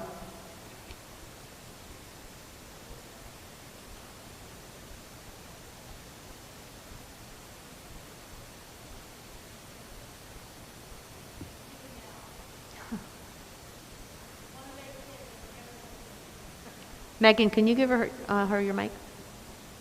Thank you. Sorry. So I think my gut feeling was that these scores were expected to go down. Obviously, COVID was an impact. Do we have any idea how we compare to other areas that have also had the same kind of impact from COVID during the same time frame? Other towns or areas? Other towns, other states that have had the same time frame. In other words, the dip. The entire state of Connecticut experienced a dip. Yeah. We didn't do a town-by-town analysis, but I mean, I think the State Department put out a paper on it, right? They did, yeah, and I was just speaking with Ajit today from the performance office again, and our scores are reflective of what happened across the state. Everybody, we had this larger dip in mathematics. Same, our in-person learners fared better than our students that had reduced instructional time in school. And that was Okay. realized across the state. Can we share that publication with the board? We can, absolutely. I'll send it to Mrs. Griffin through you, Dr. Pataya, for the end of the week. Thank you. And then the other thing I wanted to ask is, with the leading indicators, do you anticipate using leading indicators might help the acceleration process? That is our hope. So as Dr. Nobley mentioned, so we'll just use that as an example, we have a revised 3-5 mathematics curriculum being implemented now. And with the opportunities for teacher capacity building, we're hoping that that contributes to the acceleration of learning. Okay, thank you. That is a little inhibited in that, as I've shared with you, we have a sub shortage and we can't release teachers, and there's a level of fatigue, so keeping teachers after school is limited. So there have been some unpredicted factors to deal with this year. In the summer, I think we all felt like we're coming back to, there was a higher level of hope and energy around some of this. And then we got really hit hard with some positivity rates, COVID. Feel like it's lightened up a little bit. There's cases are lower, and we have a vaccine available for those who choose. So I feel like we are turning the corner a little bit in that. So I'm hoping that this year allows for more opportunities, although it has been less than I thought. Okay, and then one last question. Have the test results and what's happened in each grade informed perhaps how we roll out HQI? Is there a change in focus on what grade we're going for first, or has that not been a factor? So the scores haven't been a factor, but everything I just enumerated has been. To do HQI during the school year is a substitute-heavy initiative. East Shore was the first to roll out an HQI live experience, and that on top of what we were dealing with in early October and positivity rates really took a toll. So we backed off a little bit, but I think there are 2 other schools in the pipeline who are going to attempt to do an HQI live experience. So our achievement results have not driven us to let's focus on this grade level or this content area, because HQI is not content driven, it's just good teaching. But it's more around the teacher capacity and readiness issue, around what teachers are ready to take on, inviting teachers in and talking about practice. So.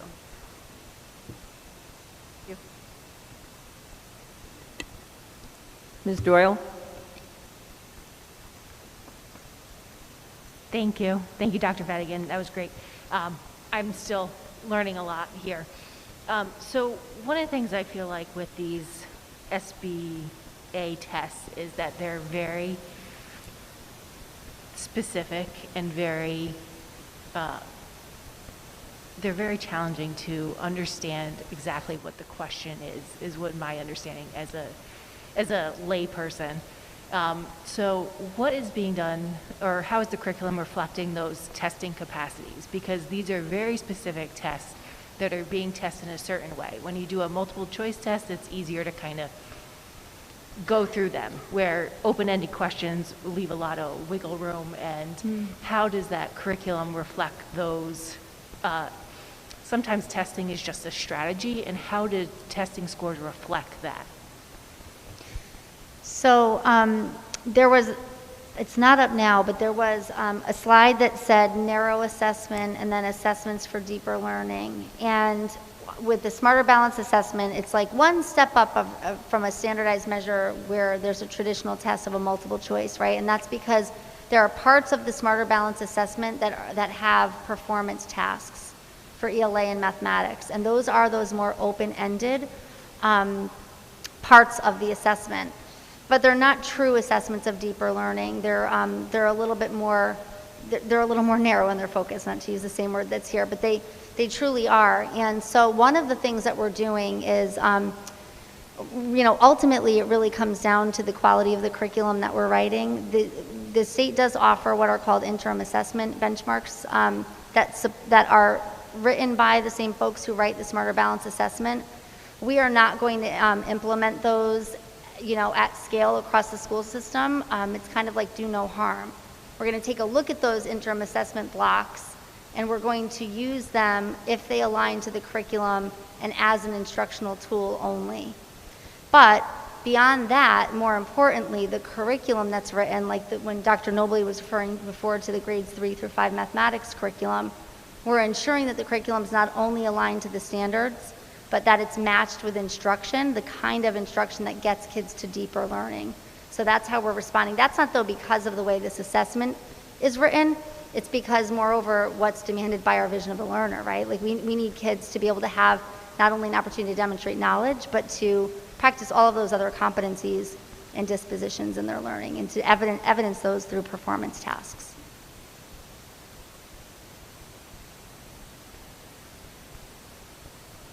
Ms. McDonough-Souza. Thank you. I just have a follow-up question based on something that Dr. Kutaya said before. Dr. Kutaya, when you were answering Mr. Pulowski's question and saying that there is a potential dip in the future, especially for the elementary grades, you had said that that's something that that there are assessments in place to see exactly if that dip will be occurring, which makes sense to me. You don't want to obviously wait a full year, and of course you wouldn't wait a full year and say, oh yeah, the test scores are worse. So I guess just from a practical standpoint, and I don't know if this would be best answered by you or Dr. Fedigan, but are these assessments you're talking about, are these happening, are we just talking about like smaller tests that happen, throughout the year, or are these assessments something that's happening more on a day-to-day basis? Can you just, paint a better picture for me as to what those assessments look like? So they're more the formative nature, as Mr. Young was asking about. We moved away, as Mr. Young also mentioned, significantly far away from a heavy standardized testing environment in Milford. Where kids were doing a lot of testing, taking away from instructional time. So our shift has been to really embed assessments that are very much aligned to the curriculum, very much in the form of a high-quality instructional environment, and informs tomorrow's lesson plans. So that's the kind of assessment that we're really trying to build a teacher capacity around that. Right on the spot, within the lesson, finding out where students are and what they can and can't do, so that tomorrow's lesson plans can be revised and improved to meet everyone's needs. And so that's primarily the route we're going. Okay, thank you. So is it mostly the teachers that are, it sounds like it's mostly the teachers that are the ones that are doing the assessment on a day-to-day basis. Is that accurate to say? Okay. Yep, and they're embedded in the curriculum that's being revised. Okay, thank you. Okay, board members, given the time, it's 8:45, I'm going to suggest that we move on to the rest of the agenda at this point, and if anybody has any additional questions, we can maybe present them to Dr. Kutaya in writing. Does that sound reasonable? Sounds great, thank you. Okay, thank you. Thank you so much, Dr. Fedigan, for that comprehensive report. It's certainly an important topic. More to come. We have lots of important things under the superintendent's report tonight. We do. So, Mr. Bradbury's next. Mr. Bradbury, our annual report that we all look forward to hearing from Mr. Bradbury.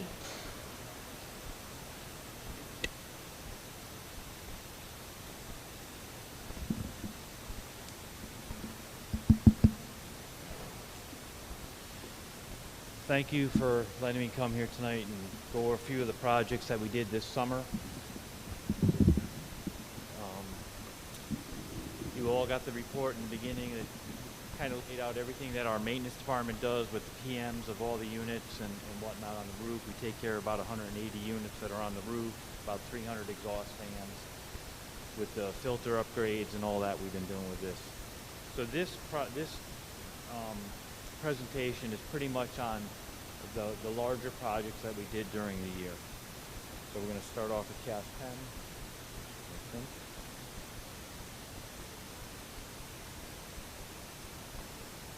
Bradbury, is there any way you can get closer to your microphone or make it taller? Yes. Thank you.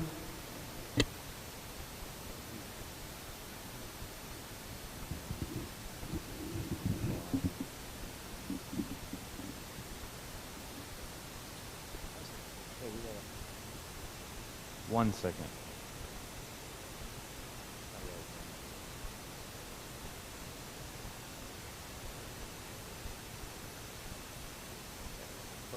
What I hit?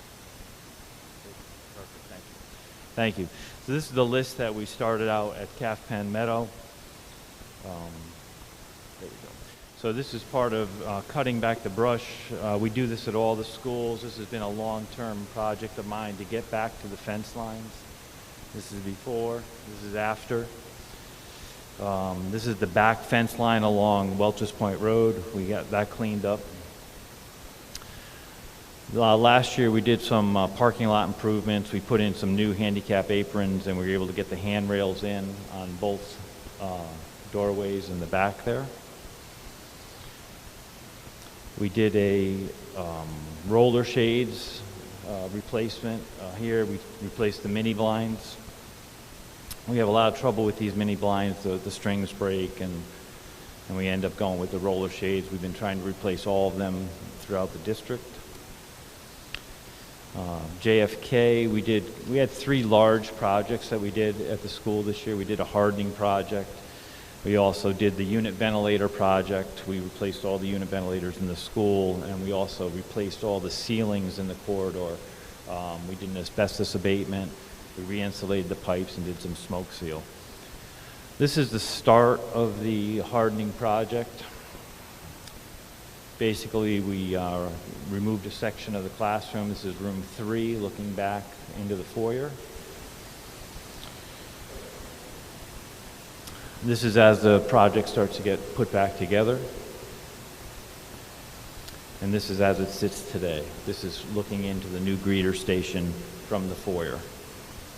This is from the outside, looking back in with the blast-resistant frames and glass. This here is just a layout of the school. This is pretty much, you can see the entire corridor hallways all around the school. We replaced all the ceiling, all the lighting.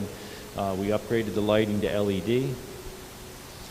As you can see here, this is an older picture. It had surface-mounted fixtures. And we ended up cleaning up pretty much all the electrical and intercom wires that run through the space. This is right before abatement. And part of this project, we added smoke seal. Every penetration from the corridor hallway to the classrooms has to be sealed. So we took the opportunity to get this taken care of on this project. And this is the finished product, all LED lighting, everything put back in place, all the cameras, all the fire alarm, all the intercom, all the wireless devices. This is the unit ventilator project. This is prior to, this is original equipment. This is removal. And this is what they have in the classroom today. We actually repaved the basketball court. We did a little bit of tree work at JFK. We've done a lot of tree work this year. We have a lot of dying trees. The elms took a hit. But this here, we didn't get the picture of before, but there was a large tree similar to the one on the right that we've taken down there. And we've also raised the trees again in the back of the building to get more sun and airflow to the back of JFK. We did a courtyard renovation. This is prior to.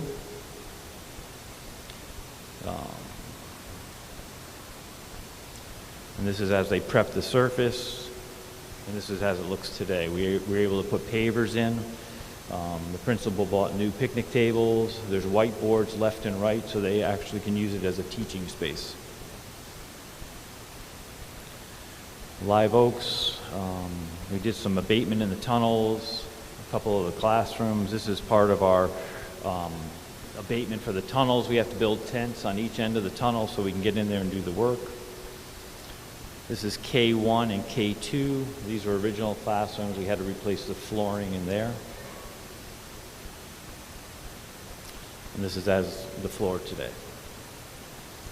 We also replaced the handrail, or installed the handrail for the back playscape, and I have to get this wall taken care of. This is, obviously there was some graffiti here, but I'm going to have to get that cleaned off.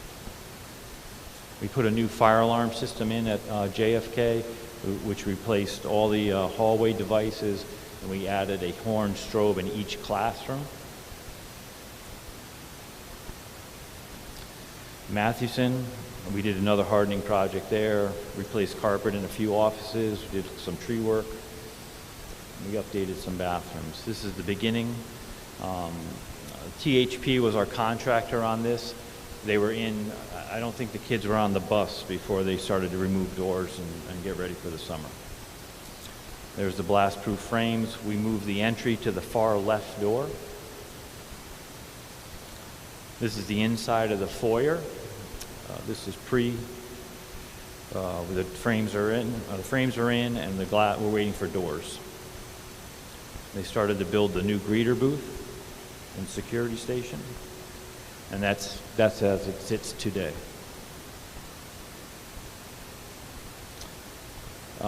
This here is did VCT in 3 offices. It had carpet that was put in back in 2000 when the additions were built. We did this large tree here was removed. It was another big tree that was dropping tree limbs. And this again is where we're pushing back to get back to the fence lines. We've probably gained another 20 feet back there along the back perimeter. This is a bathroom renovation.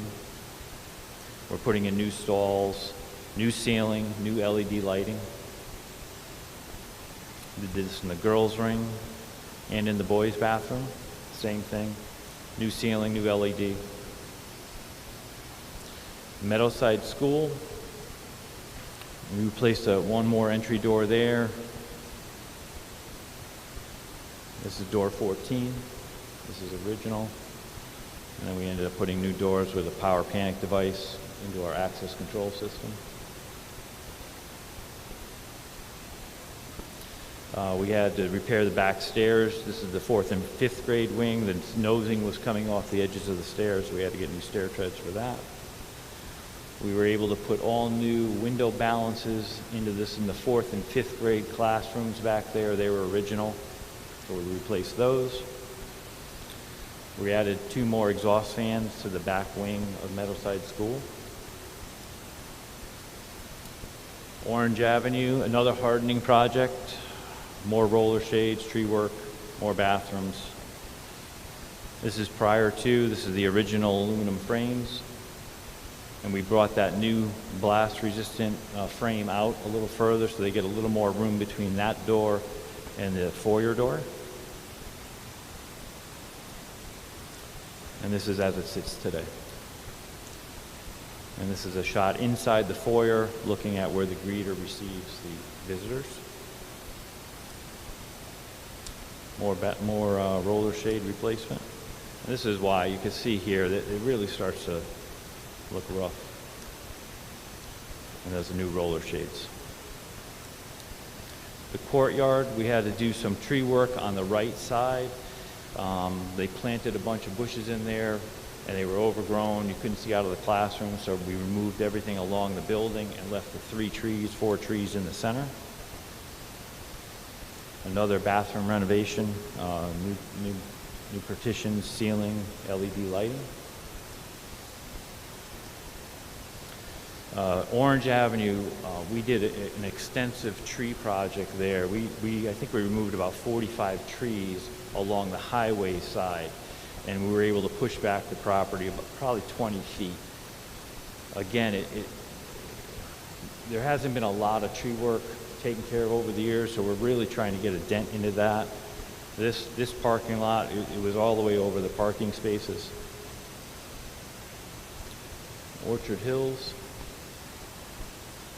just a small door replacement in the back. I replaced the sidewalk from Jerome Lane onto the property. This was an old asphalt area, and we're trying to get a better way for the kids to come in off of that side of the neighborhood. More shades. Pumpkin Delight. We didn't get much done here. This is getting ready for a large renovation. We had a big steam leak to do in the tunnel. We did some more fence. We keep track of this other side of the fence there. We have to keep that clear because it will just grow right over the fence. We did some crack repair in one of the parking lots that's not getting replaced. East Shore, another hardening project. This is pre-construction. This is the new frames. Ballistic, blast in the front, ballistic in the side. This is prior to construction. This was the old entry to the office. And now you can see to the left there, that's where the greeter sits. They're able to see into the vestibule and then welcome people as they come through the door. The gym door, this set of doors, this is looking from the gym back to the foyer. This door got shifted down to the left. And some new padding. And this is the look from the foyer. This is inside the office now. We're looking back towards the foyer. And this is as it sits today. We have two new stations with two windows looking so they can see all the way out to the foyer from the secretary stations. We added two lights to the back parking lot here. It was just dark to the back towards the dumpsters. This project we did last year, we did the Ballard, the hardening to protect traffic from going through the cafeteria. And this summer I was able to get some trees and some plantings in there to give them some shade and help that out a little bit. We divided the seagrass in the front of the school to clean that up a little bit. It was getting a little out of hand. We had a storm retention break. We have these galleys that are under the parking lot, and this was put in with the addition, and these two failed, and we had to go back in and repair these. This is as it sits today. Harborside. We installed a new, this is the old chairlift to get from the gymnasium to the first floor. We replaced this chairlift. This is a look down from the first floor down. We painted the bridges outside. There's bridges that connect the media center and then the back stairwell. We had to clean these out and get these painted. We were able to paint 15 classrooms to get those up. That painted the block white. More fence removal, brush clearing along the fence there. If you look on the left side of that fence, that will come right over. So we're constantly pushing that back. This was a fire marshal request. We had to add a sprinkler head inside that closet. It was on our list for this year. West Shore, we had 5 classrooms that didn't get done during the construction of cabinet replacement. So I think we got the mileage out of these, and we ended up adding some new cabinets for the classrooms there. The academy, it was time, we painted the outside of the building. It hadn't been done since it was constructed. So we were able to get that cleaned up. And we had one office in the front that still had carpet. I was able to get that out. And that's new VCT flooring in there. Forn had a little bit of work to it. We did a hardening project up there and some maintenance work. We had to replace the sand filter on the chiller. a pump for the chiller, some roof repairs. So this is prior to, this is the existing doors and frames, and we started to remove those. Total, everything 8 feet down was replaced. And that is the blast resistant glass in the front. And we're now looking from the main foyer out, and on all that is the ballistic. A path up to Mary Ellen Drive, constantly pushing this back. There's our sand filter for the chiller and the cooling tower. This is one of the pumps that we replaced. That's the blue one off to the right there. And then now we're getting ready to do this one right in front of you. That's due for a rebuild. Foreign High School had a large amount of trees also. We had to remove along the Linden Drive side of the property. This here is the sidewalk we replaced, but there was a massive stump here, and we replaced this sidewalk. This is French Drive. We did a project with the city. And they did some paving down there, and we were able to expand the parking lot. We've pushed the parking lot. We've added water. We had to add water to the shed that was down there, and they had to run the water line down this side of the tennis court side of the French Drive. But as you can see here, that's how far we've pushed. We pushed the roadway back about 14 feet so we can add head-in parking along French Drive. This is Tilcon reclaiming the paving. And this is the old mound that was down in the center of the circle here that they removed. We removed this, and then we added this circle of paving. We added approximately 40 extra parking spots just in that circle alone. And they have head-in all the way around. We replaced the sidewalk up to the school so the kids have a better sidewalk to get up there. This is the handicap parking for the field. We also did a lighting project for the pathways to the tennis courts. This is on both sides going to the field. And then this is going back up to the school. There's a lot of utilities in this area. We have a big high voltage line that feeds the football field, and we have the sewer and water, which we had to locate here. That's what the green flags are for. And that's what we have today, lighting going up the path. We did extensive tree work around this area because we're getting ready to add new fencing that'll fence in the rest of the football field. That project starts next week. We installed a new weight room floor. The school, through Dr. Gillespie's office, purchased new weight room equipment for Foreign High School.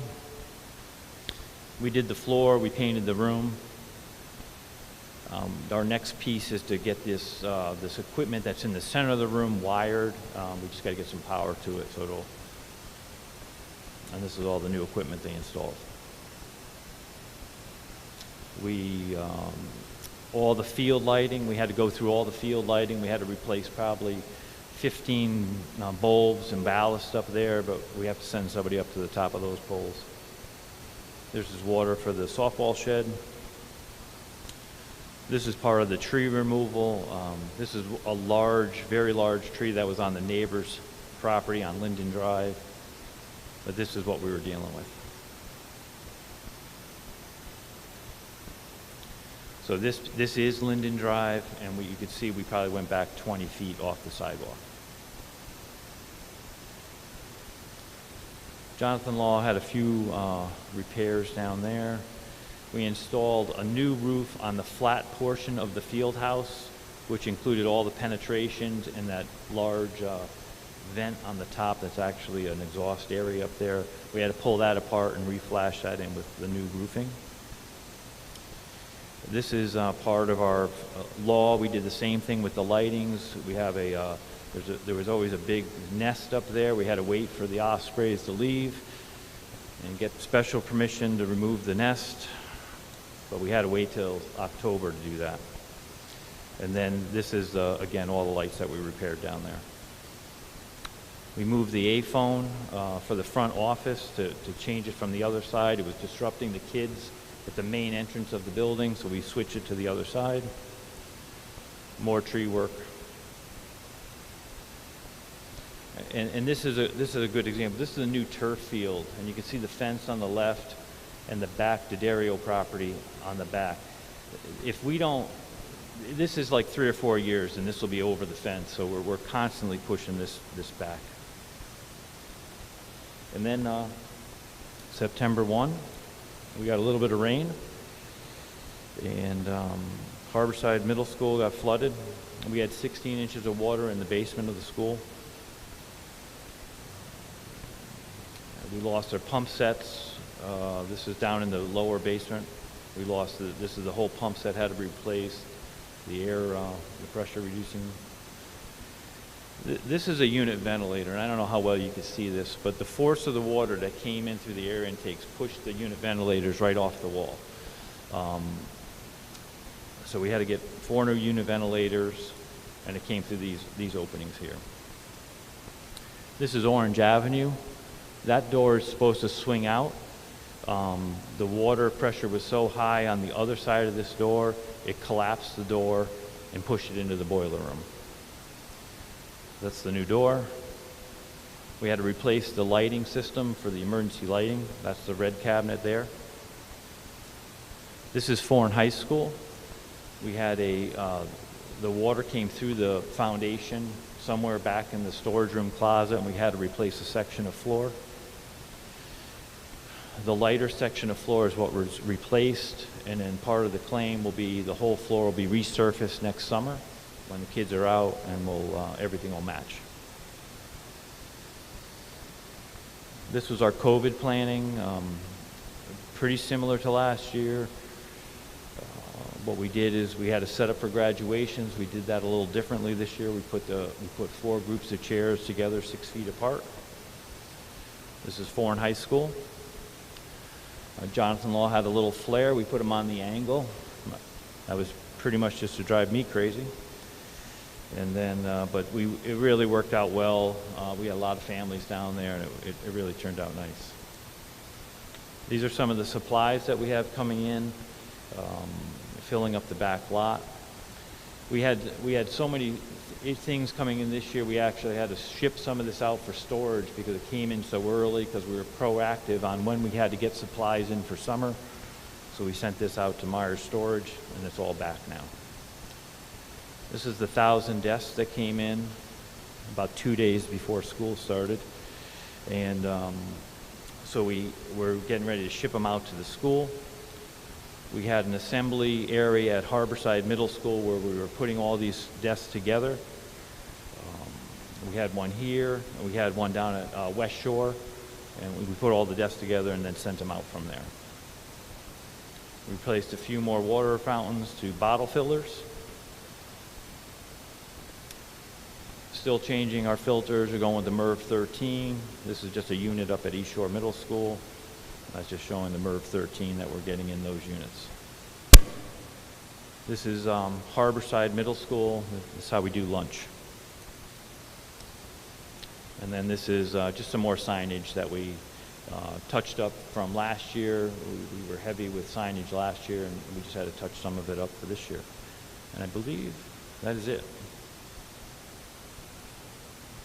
Thank you, Mr. Bradbury. Always informative. How close are we to so Hurricane Ida? I think it was indicated it's going to take a bit to get all those repairs done. Yeah, correct? The biggest, we're in pretty good shape there. Painted, everything's been ordered. Cabinets have been ordered. I've got new cabinets for the art rooms. I have I just got an update on the unit ventilators today. They're coming in a little earlier. I should have them before Thanksgiving. And then I have temporary heat ready to go if I can't get all my pieces in place, but I'm hoping after Thanksgiving that we're putting everything back together. I'll be touching base with the cabinet person tomorrow on an ETA, but he has everything's in his shop ready to go. Thank you. Move everything back in. Questions from board members? Mr. DeYoung? Thank you. Mr. Bradbury, you know this is my favorite report of the year, so thank you. You're welcome. I also want to just, I think it bears repeating what a Herculean effort it was for you to get these schools ready for COVID. I know it wasn't you alone and your team, but just remarkable. I mean, the scene of the desks, just having to build all those desks in such a short amount of time is incredible. Would you be able to provide us this report? Because I couldn't really, all the pictures, I couldn't see all the details on them. Absolutely. Thanks. Question about Calf Penn Meadows specifically. So as you're looking at the building to the right-hand side, I'm not sure if it was the school district that did this or the city that put in sidewalks on to the right of the building, but to the left of the building, there's no sidewalk, or they weren't continued to the left of the building. So I'm wondering if that's something that we were doing, or if that's something that the city did, or we did it in conjunction. So looking at, there's sidewalks on the far right property, all the way up to the top. And then I believe there's just a crossing guard. There's nothing along the perimeter, but we are looking to do that fence line over, so I will take a look at that. Okay, great. Thank you. And it is I have a great team in the maintenance department. This isn't myself alone by any means. I have a lot of great people. Chris Breving, he runs the maintenance department to keep the guys going. I have Pat Hayden that's constantly pushing the custodial staff to do what we do. And I have a great custodial team, and I have a great maintenance team that really come together in the summertime. But I couldn't do it without them. Absolutely. It's incredible. What you guys do is incredible. Thank you. Thank you. Do you have a question, Mr. Pulowski? Thank you. As Mr. DeYoung said, this is also my favorite report of the year, and it's probably because it's like one of those home improvement shows, but for our district. You know, it's before and after. I love it. How are we doing on the abatement? Is there a lot left at this point? There's not a lot left. There's a few more things. Live Oaks needs a little bit. Calf Penn needs a little bit, but we're taking a chunk out of it every year. Thank you.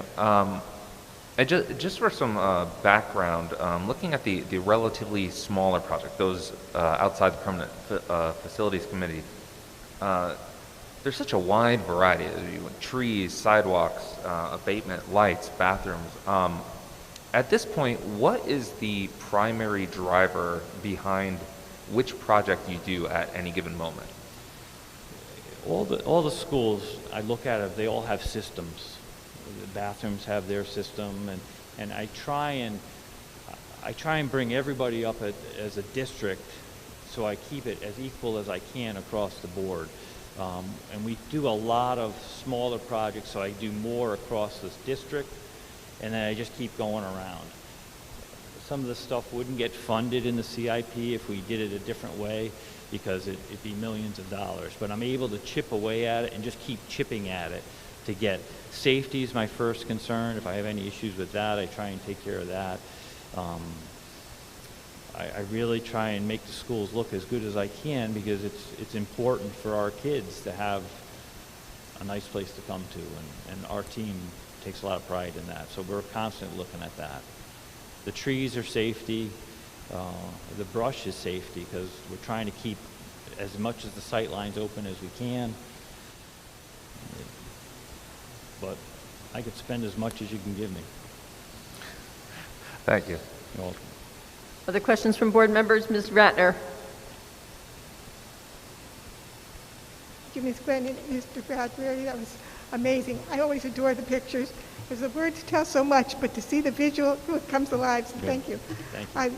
It's still probably a silly question, but maybe it's because I am in contact with several people that do need lifts. So Harborside, how do you know when it's time to change the lift, and what do you do with the old one?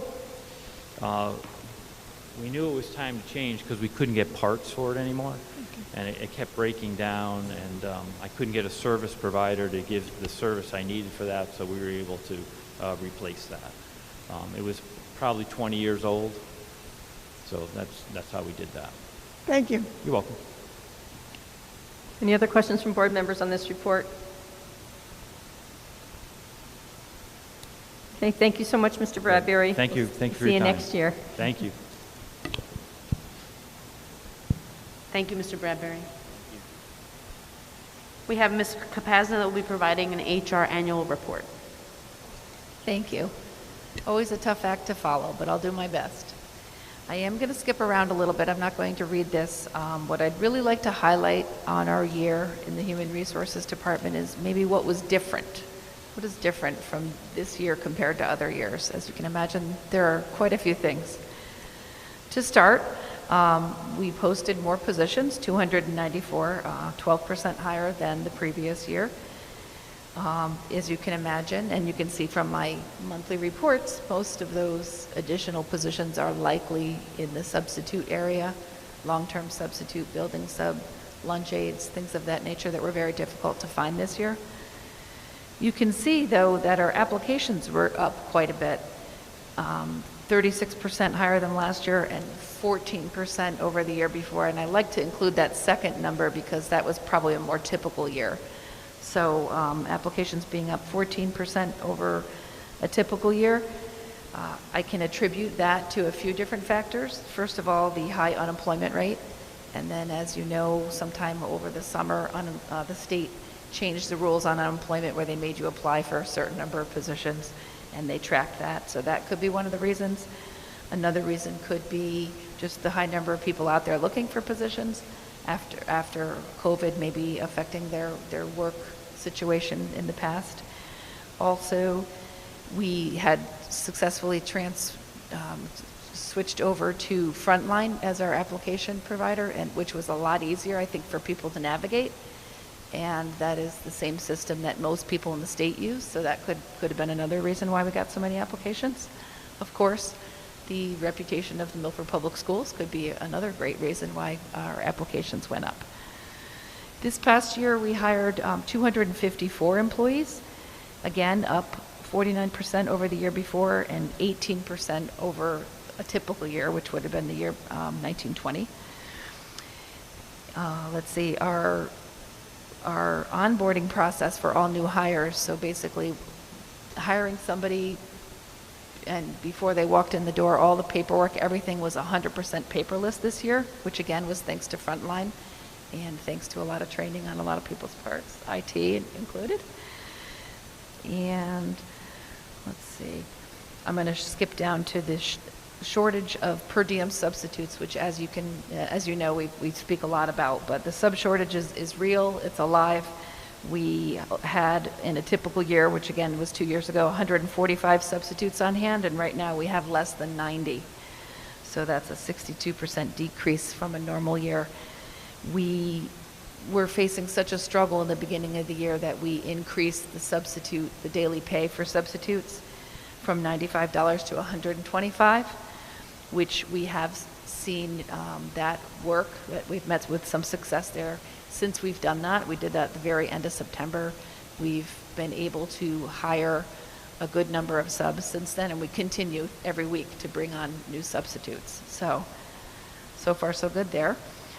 We also have building subs, which was a new concept last year, and basically it's a great model that seems to be working well. Everyone wins. There's the stability for the sub. They go to the same building every day. It builds relationships with our students and staff, which has been a wonderful thing.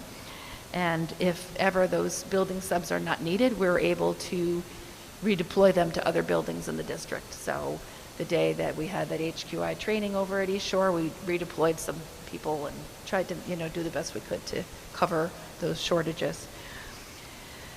Right now we have 29 building subs, and we are continuing to add in that area as well. I'm hoping maybe that this is maybe a model we can continue in the future. This is year 2, and like I said, I think it's working really well. We, as I mentioned, successfully transitioned our applicant tracking system from School Spring to Frontline over the year, which made a seamless transition. I do want to mention just in general our Frontline applications, the technology that we have, we are learning to use better and better and more each and every day. The 4 solutions that we do have: absence management, which is our sub-finding system; recruiting and hiring, which I mentioned is the online application process; professional growth and employee evaluation; and Frontline Central. They've all been great additions to the district, and there's, like I said, a lot more that it can do, and we're learning new things every day. One thing that we took advantage of, Louis and I put together I'm skipping down to the tracking of COVID vaccinations. So we put together a system where we were able to successfully get, 1,400 employees vaccination certificates uploaded into the system for the new Governor's Executive Order 13G. And we are continuing to use Frontline to do the weekly testing. Employees that aren't vaccinated have to upload a copy of their test results each week, and we couldn't do it without the Frontline system. So, but back to COVID-related quarantines and absences, we continue to have many of those. Last year we had quite a few more. We had over 450 instances of tracking absences and monitoring data, making sure we had substitutes, making sure we were paying people according to the government pay that was out there at the time, which has since gone away. And we held, obviously, vaccination clinics along with the health department in March, April of last year. And as I mentioned, we're continuing to track COVID vaccinations. I kind of went backwards, sorry about that. And lastly, we completed contract negotiations this past year with MASA, which is our district administrator union, thanks to the help that we had from the board as well. And we just coordinated some Title IX training for all of our building administrators. The Title IX legislation has changed recently, and we are still acclimating to the new roles that exist, and we've trained all of our building administrators in that area. We have 38 teachers enrolled in the TEAM program, which is for beginning teachers in their first 2 years with the district. And let's see, I'll skip to the next page, trying to get to some changes here. Unemployment continues to be an issue. The unemployment claims that come in, as you know, we pay dollar for dollar when somebody goes on unemployment. We lost track of how many claims. I used to be able to count them, but the past year and a half, we really had so many that have come in. But the good news is the state being very, very behind in this area. Most recently, I've heard of some of our claims having to be paid back, meaning if I felt they didn't meet the standards for unemployment, I would fight the claim. And claims from a year and a half ago now, there are some people, former employees mostly, that are having to pay that money back, which will go back into our account, which is nice to hear. And then lastly, of course, we've had a very busy summer hiring season, which has gone well into the fall, much longer than it typically does. We have 74 new teachers, and that's because of the time frame that I'm tracking these, 69 from the summer, and then some mid-year hires last year. 88% of whom have advanced degrees. We added the 11 new school counselors. The number of new teachers is about 57% higher than last year, representing 20 distinct certification areas coming from 23 different towns, cities in Connecticut, 2 from out of state, 18 are from Milford. You have a listing of all of the teachers and where they've received their degrees from, which I think is important to know. We actually only had 3 candidates this summer not accept our offers of employment, which was very encouraging. You must know that the competition was fierce this summer when we had principals that went through interview processes and they did their reference checks and had their demo lessons. They got us the names. What they do is they recommend so-and-so for hiring, and we had to act very, very quickly. Every candidate that was hired had to go through a final interview with Dr. Fedigan and some with Dr. Kutaya as well. So the competition was fierce. We had to move quick, but I think as a team we worked really well together and got that accomplished. As you know, we have new administrators, 6 new administrators over the time period, all of hopefully that you've met so far. And lastly, teacher retirements, we had about 26, which is a little higher than average. Some due to COVID, some, just people, the average course of their life, just time to retire.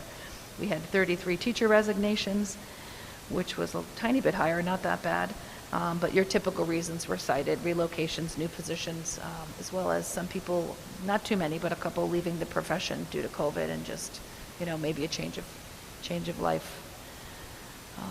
So that's it, if anyone has any questions. Questions for Ms. Kapazna? Mr. DeYoung? Thank you. I wanted to ask you about the substitute issue.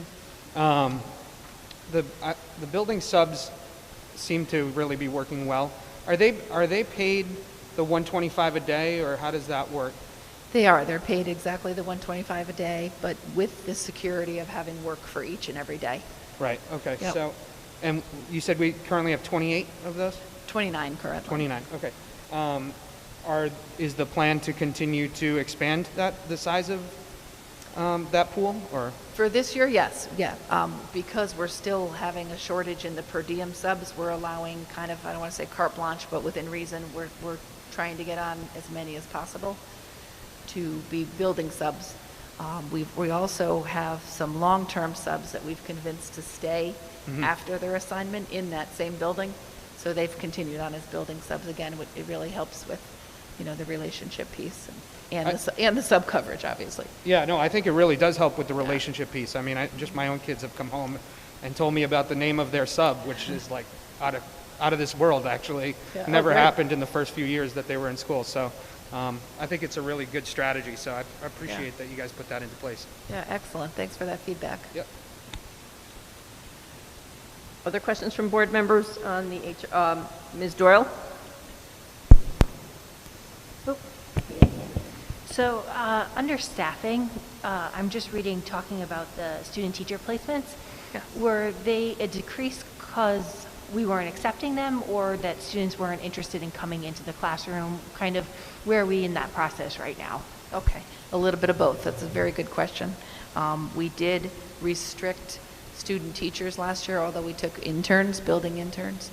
We did not have any student teachers last year. This year we are accepting them, but there is also a shortage of people coming up through the pipeline in the certification area, which is a bit of concern, obviously, to all of us educators. So, we're hoping that things pick up after COVID, if that ever happens. Thank you. Thank you. Any other questions for Ms. Kapazna? Ms. Kapazna has an HR report as well for the month. Okay. Thank you, Ms. Kapazna. Thank you. So the monthly report for November, again, has the current listing of job postings, personnel changes for the month. Again, as I mentioned, most of the job postings that you will see are substitute related: long-term subs, building subs, paraprofessional subs, lunch aides. We are still working on, increasing in those areas. And let's see. I don't think there's any stipends in here this month. So just the personnel recommendations for the month as well. Questions for Ms. Kapazna on the monthly report?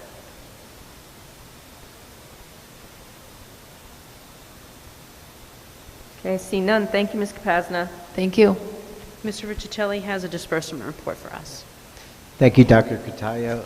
Mrs. Glenn and members of the board, in your package, there is a listing of all of the disbursements for the district for the month of October over the amount of $1,500.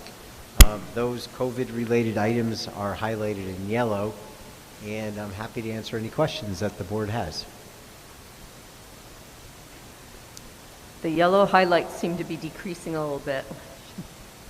Yes. Questions on the disbursement report for Mr. Riccitelli? I see none. It was pretty self-explanatory. Thank you, Mr. Riccitelli. Thank you. Board members, if we could go to our policies for second read and hopefully for approval this evening. I'd like to review some changes that we made, particularly with 6159.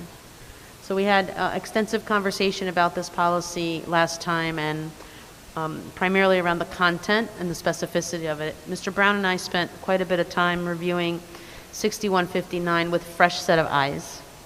and took a look at some other towns' policies. So we did a little bit of a rewrite in that we proposed that our statement here, and based on the feedback we received from the board last time, we asked, what would the preference be, go more generic or more specific. So we made a statement here that really talks about the Board of Education's recognition of the importance of providing educational opportunities for all students with disabling conditions.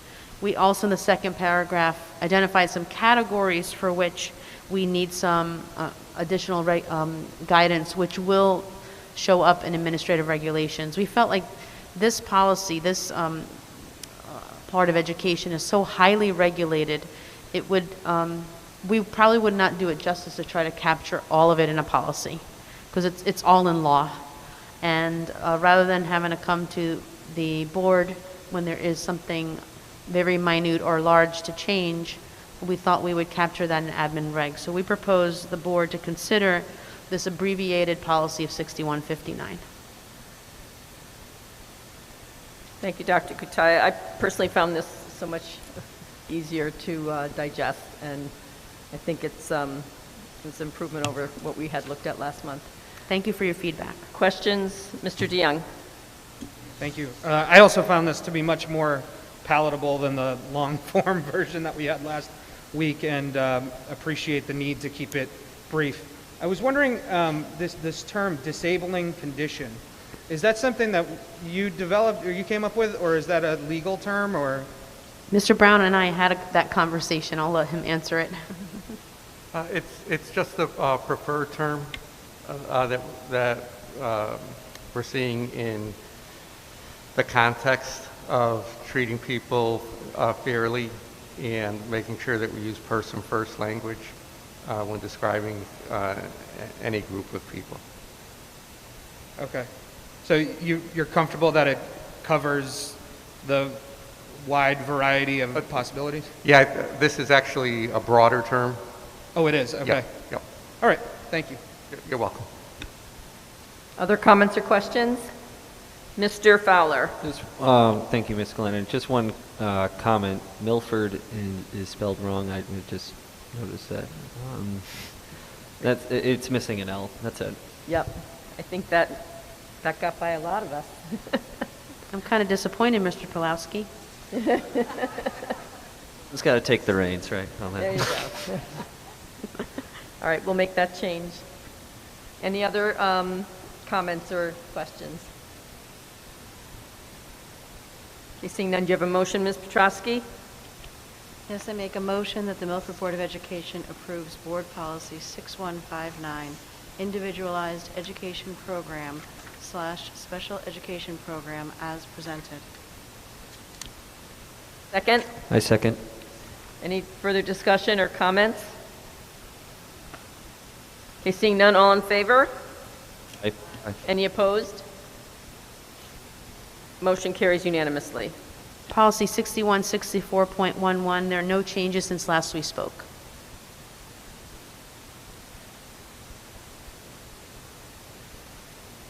Any questions or comments? Ms. Petrosky, do you have a motion? Yes, I make a motion that the Milford Board of Education approves Board Policy 6164.11, Drugs, Tobacco, Alcohol, as presented. Is there a second? I second. Mr. Fowler seconds. Any further discussion? Seeing none, all in favor? Aye. Any opposed? Motion carries unanimously. Next policy, 6171.2. The only change is the insertion of the phrase "in order" in the second paragraph. So I have a question on this. So I think my question last month on this correction related more to the word recommendation, or the phrase "make a recommendation." So the director or supervisor of special education is responsible to coordinate and evaluate the program annually in order to make a recommendation to the superintendent. So I was confused as to what kind of recommendation or would that entail? For revisions, modifications, improvements? Is there a need to delineate that, do you think? Or is it, I don't know if anybody else found it ambiguous. Ms. How about Doyle? in order to make recommendations? I'm sorry? How about in order to make recommendations, not a recommendation? Would that, Can we say in order to make recommendations on potential changes, or, I don't know, the word, to me, the word recommendation needs to be defined a little bit. Ms. Doyle? Would it be possible to put in, say, parentheses, for example, changes or current status, just to give an idea of what the direction is? how about to make recommendations to the superintendent or designee for further improvements? That would make me happy. Mr. Brown, you okay with that? That would be good, yes. Does anybody object to that?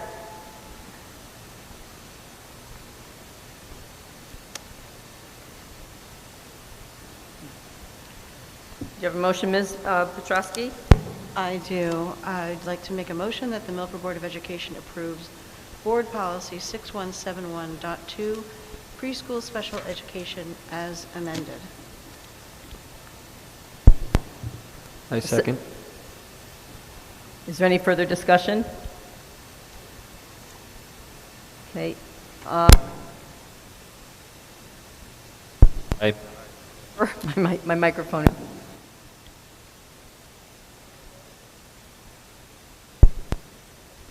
Motion carries unanimously. Thank you, board members. And now we're going to move to the approval of various school building projects. We'll need your vote on these items as well. Mr. Riccitelli? Thank you, Dr. Grataya. Members of the board, the next three items are approvals by your board of things that are required by the state of Connecticut in order for the city to receive partial reimbursement for those projects. The first two are security infrastructure upgrades at Live Oaks and at CAF Penn. And as you saw from Mr. Bradbury's report, this is an ongoing project. We did 5 schools this past summer. We did 5 schools the previous summer and a couple before that. This is all in compliance with the State of Connecticut School Safety Infrastructure Council standards to make hardened vestibules, ballistic and blast-proof glass leading into the greeter areas.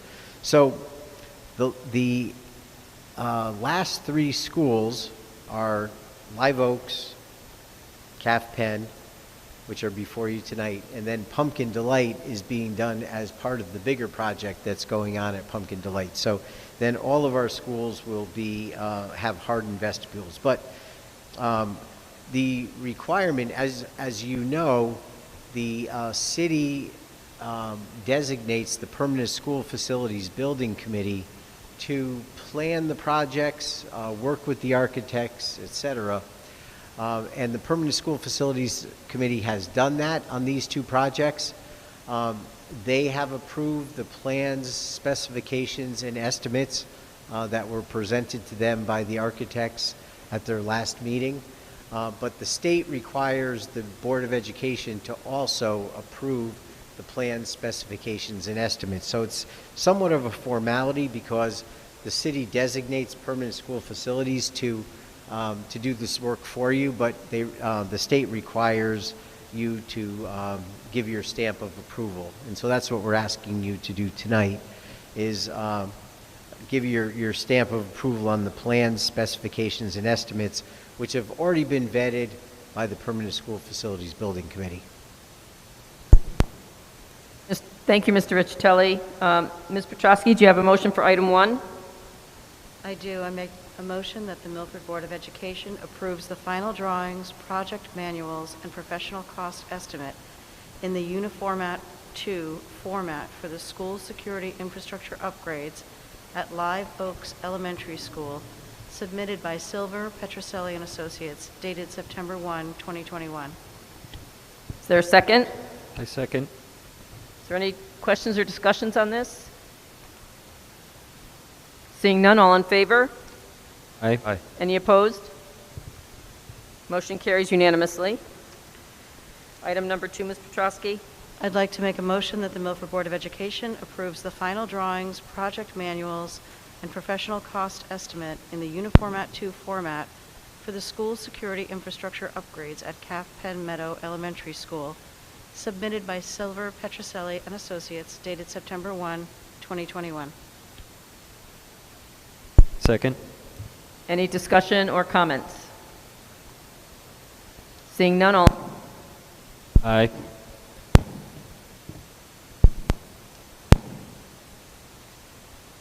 Okay, thank you. And item number G3 is the partial roof replacement project at Jonathan Law High School. Similarly, the Permanent School Facilities Building Committee has managed this project.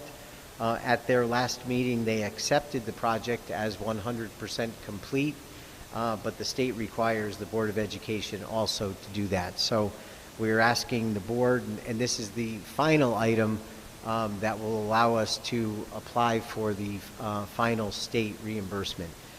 So we're asking your board to accept the partial roof replacement project at Jonathan Law High School as 100% complete. Mr. Riccitelli, Ms. Petrosky, do you have a motion? Yes, I make a motion that the Milford Board of Education accepts the partial roof replacement project at Jonathan Law High School, state project number 084-0207-RR, as 100% complete.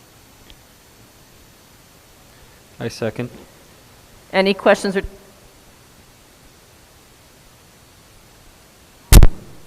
Aye. Aye.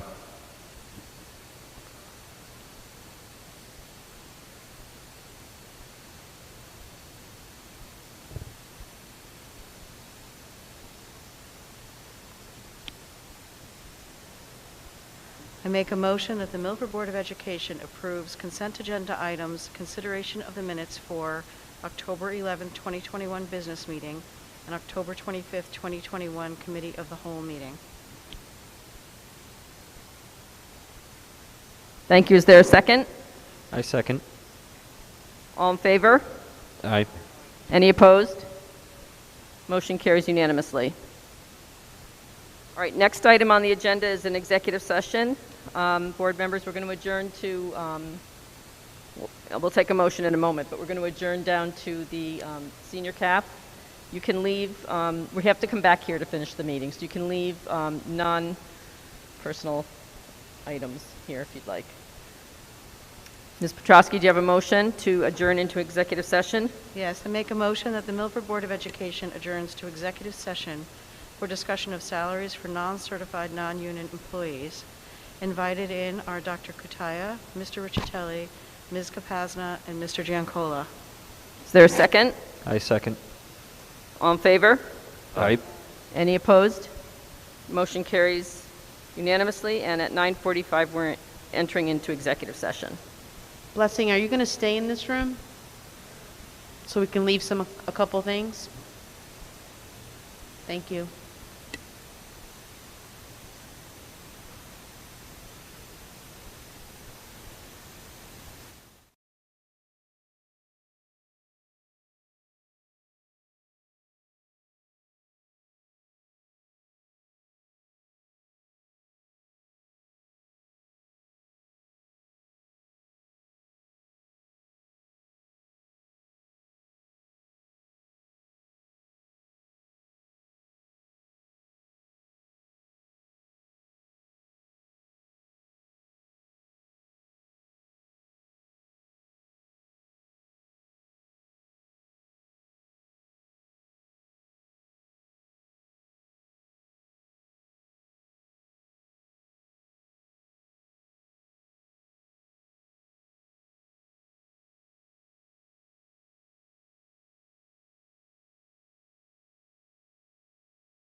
for salary increases for non-union employees at the discretion of the superintendent for 2022-2023.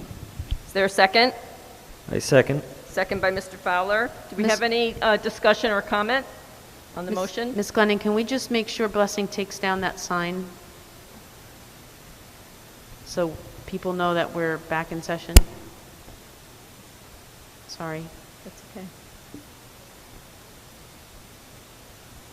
Good? Okay, we'll do a redo then. So we probably need to redo that, right? Okay.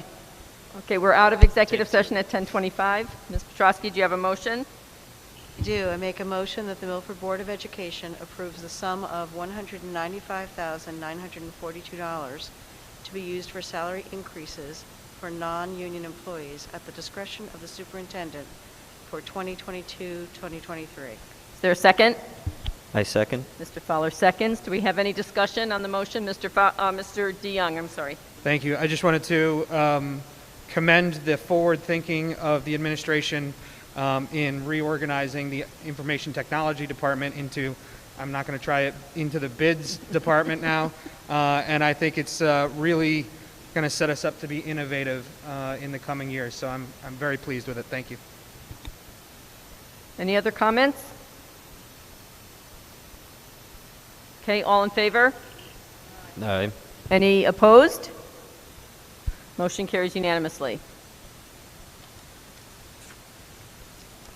We move on to board comment. Any member? Mr. Fowler. Thank you, Ms. Glennon. First of all, I would like to congratulate the incumbents on the stage for winning re-election and wish them the very best in this upcoming term. And I'd also like to take this opportunity to personally thank all those who entrusted the same responsibility to me. And also, I wish my colleague and seatmate Warren here a very bright future and a well-deserved break. Your voice here will be missed. And second, I understand that there was a tragic incident with one of our former staff members of Milford Public Schools. And while I don't know the particulars of the case, that doesn't negate the heartbreak the family and friends must feel. So I want to just take this time to personally extend my prayers to them and for all involved.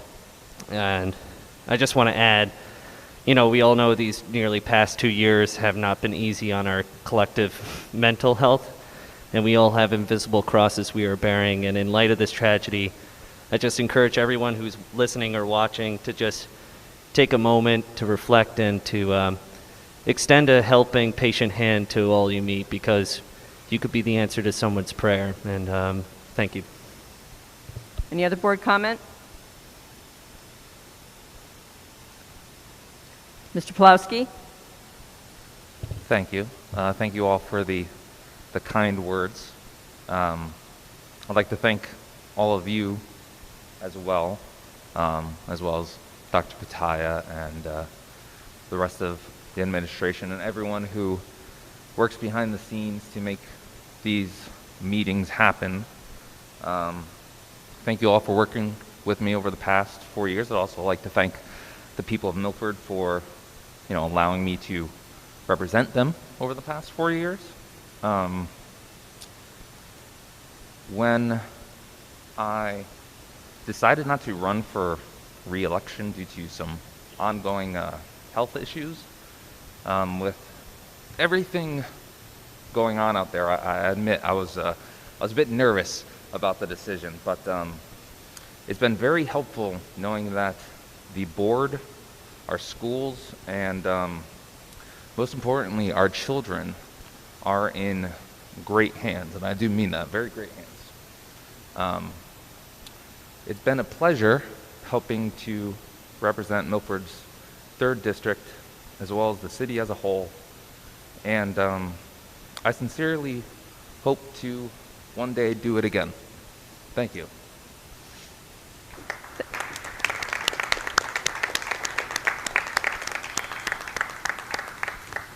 Thank you, Mr. Pawlowski.